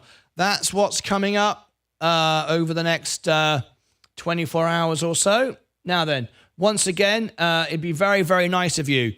And I can see if everyone does it. And I can see if you watch it all the way through. It would mean the world to me. It really, really would. It costs you absolutely nothing, but it makes a big difference to me and the channel. If I can get a video to blow up, if I can get a video to go viral, I could pay off my margin, right? So it costs nothing to do it. And I'll buy everyone a drink. I don't know, what can I say? So the video that I'm asking you to watch tonight, and what I'm asking you to do is this video here. It's doing really well at the moment. It's only been out now 2 hours, and it's done exactly, what's it done now? It's done, where is it? It's done, analytics. 173 views. It's one of my best videos in 2 hours. That's really, really good. 193 views now. It's jumping up 103 more than normal, right? If everyone could watch that video, if you want to mute it and go out, just mute it, but let it run all the way through for 22 minutes and put a replay on it. That'll be good. Put a replay on it would be good. Who was the winner today, Martin? The winner today was Rallo1. Rallo1 was the winner. Stacey Bate, after hours, I'm up. You didn't give me a score. Anyway, so let me give everyone the link. I've put it in the chat. I've pinned it in the chat. If I can ask you to do it, it'd be a wonderful gift. Share, copy. There we go. Here it is. I'll watch it in a little bit. David Ewan, thank you. Please. Please. There you go. Very rarely I ask you to do that. Let it run all the way through. And if you want to put replay on it, that'd be even better, right? Because if YouTube see 100 people do that, they'll push it out and you never know. Wake up tomorrow morning and I've got a blowout video and that'll be great. Then I can pay my margin off. Not straight away. You have to watch it about 1 million times to pay off 50 grand. Anyway. I'll watch it, David. Thank you so much indeed. XOM mainly, stock and calls, 100 times out of David Ewan. There you go. David's going to watch it 100 times out of 100 times. Brilliant. Just play it, put it on repeat, and let it keep going around and around. YouTube will go, oh my God, people like this video. We're going to show the world this video. And I wake up tomorrow morning, 1 million views. Fantastic. I watched it earlier. Andrew Michael, thank you very much. Go and watch it again. Right. I'm going to go, even though I'm larking around, I'm absolutely bloody unbelievably exhausted. And it wasn't, if it wasn't because of Leah, I wouldn't have been here this morning. I never cancel. I've only cancelled a couple of times on this show in the last 3 years. And I wasn't going to come to work this morning. And she says, You're not going to work? Didn't you cancel the other day? And I said, well, no, I didn't. We were doctors or whatever. You're just not going to go? And then I felt, as she walked away with a disgusted look on her face, I thought, I can't do this. I've got to get up. So that's why I'm here. Anyway, good for my wife, right? That's the plan. David Ewan. He's going to watch it. 100 times out of 100. Thank you so much indeed. Appreciate it. Right, lots of companies that's reporting earnings this week. It will be interesting. Yes, we've covered loads of the earnings already. Let me give you an update for all the earnings. If you've not yet seen them, These are the earnings that we've just done. We've got Skechers tomorrow.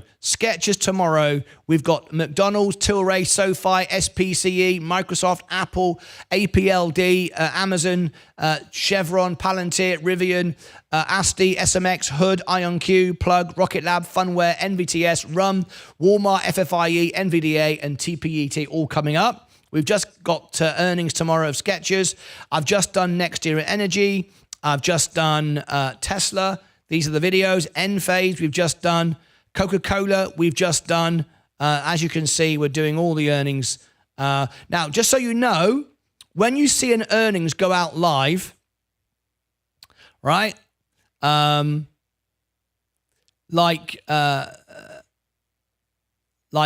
when it's got that logo like that, I mean, obviously that was a trailer because it's 1 minute long. It's a trailer, right? And it's right. These are the live ones. When I've recorded it and improved the sound, make it tighter and nicer to listen to, it's called edit. Coca-Cola earnings edit. All I do is cut the bit before when I'm talking, the bit after I'm talking, and make it sound better. And that's what the edit is. So when you watch it live, it's been streaming live. And then when it gets the green badge, it's because I've edited it, but only just cut the bit off at the beginning and improved the audio. Right. Okay. David, I wonder if I watch it on my phone and TV at the same time, that's double. Yes, if you are in a different account. If you are in a different account, it does. It still counts if you're in the same account, but it counts even better if you are in different accounts. And the reason why is this.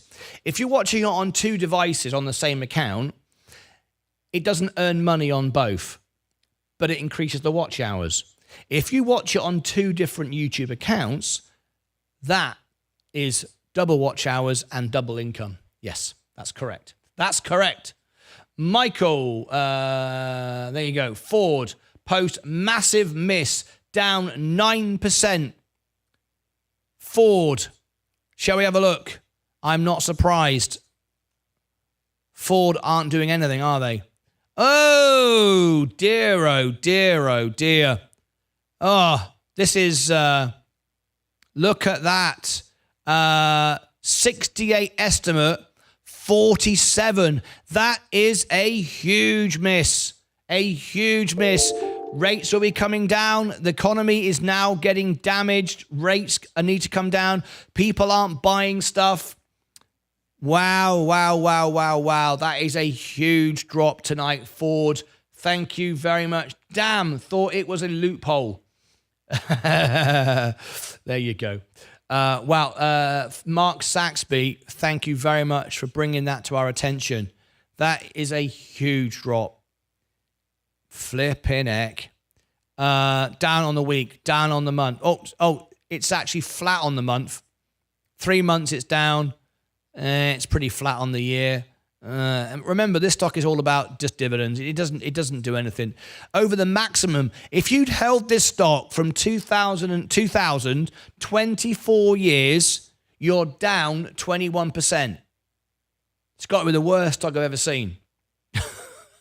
Yeah, if you've owned a stock for 24 years and you are down 21%, that's got to be the worst stock I've ever seen. Now you've got to remember though, okay. People own it for the dividend. But that loss with that dividend would be zero. You're better off putting your money in the bank. In fact, you're better off just putting your money in Robinhood and earning 5% and doing nothing. Dude, it's not worth owning it. The thing is, the Ford Motor Company is so big, it pays its staff with stock options and stuff like that. I don't know anyone who would buy it. Well, we know Church of Logic would buy it. Churchy loves it. I don't see any reason why you'd own Ford. You might like the cars, whatever, but why would you own the company? It doesn't make any sense. It only makes sense for Mr. Farley, who pays himself billions of dollars in wages. It doesn't make any sense to you to own it as an investor. Anyway, I wouldn't buy Ford. Ah, damn. One device, your account and open incognito on YouTube.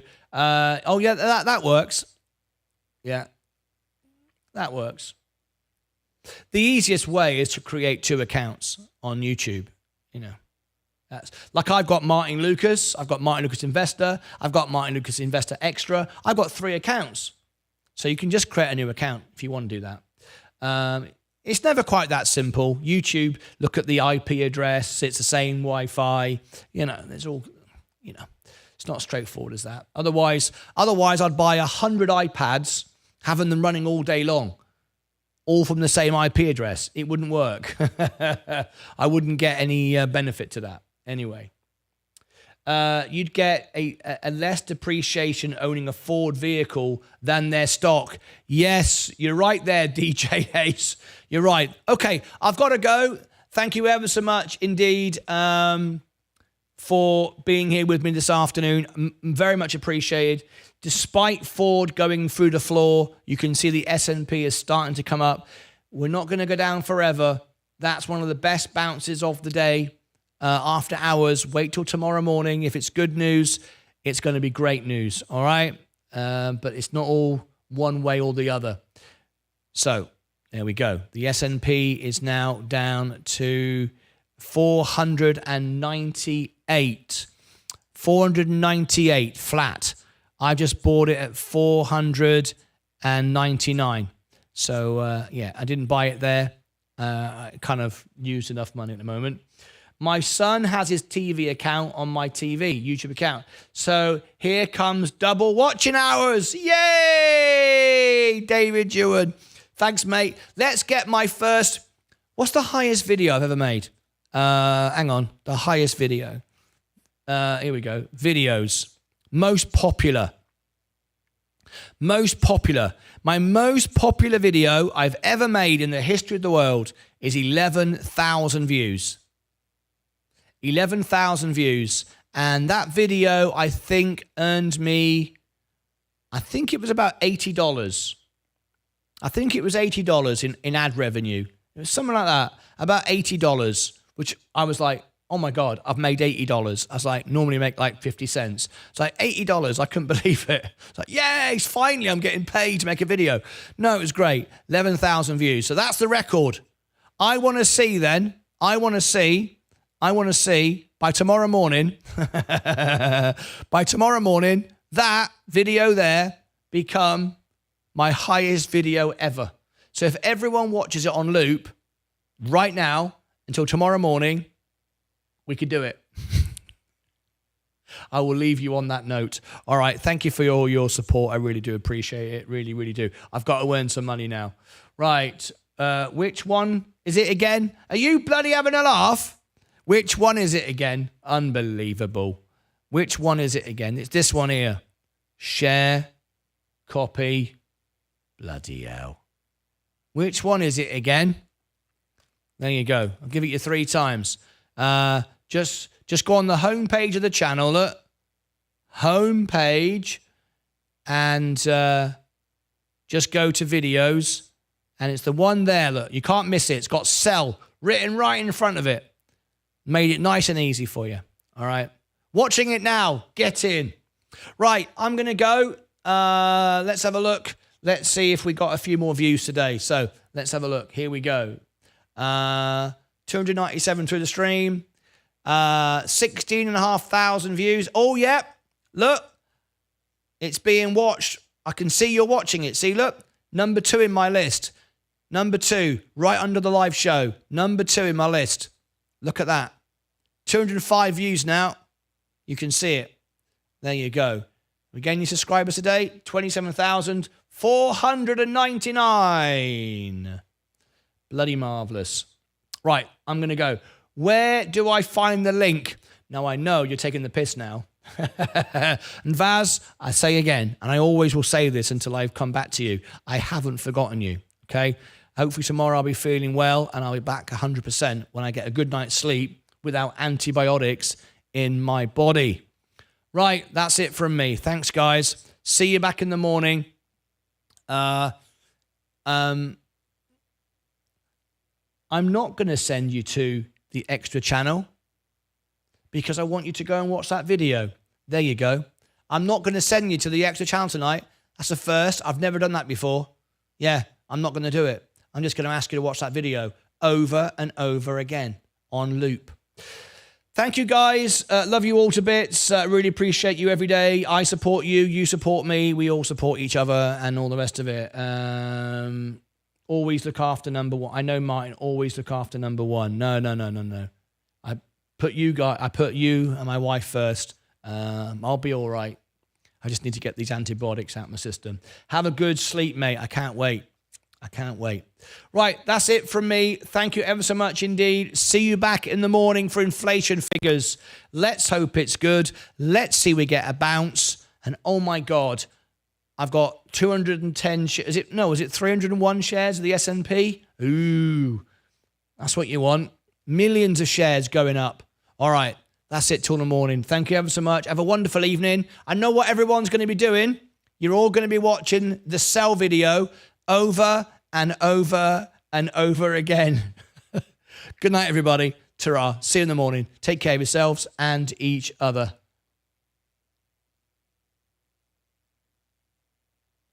All right, TikTokers. See you all in the morning. Thank you very much for being here. Love you all. Have a wonderful evening. Bye-bye for now.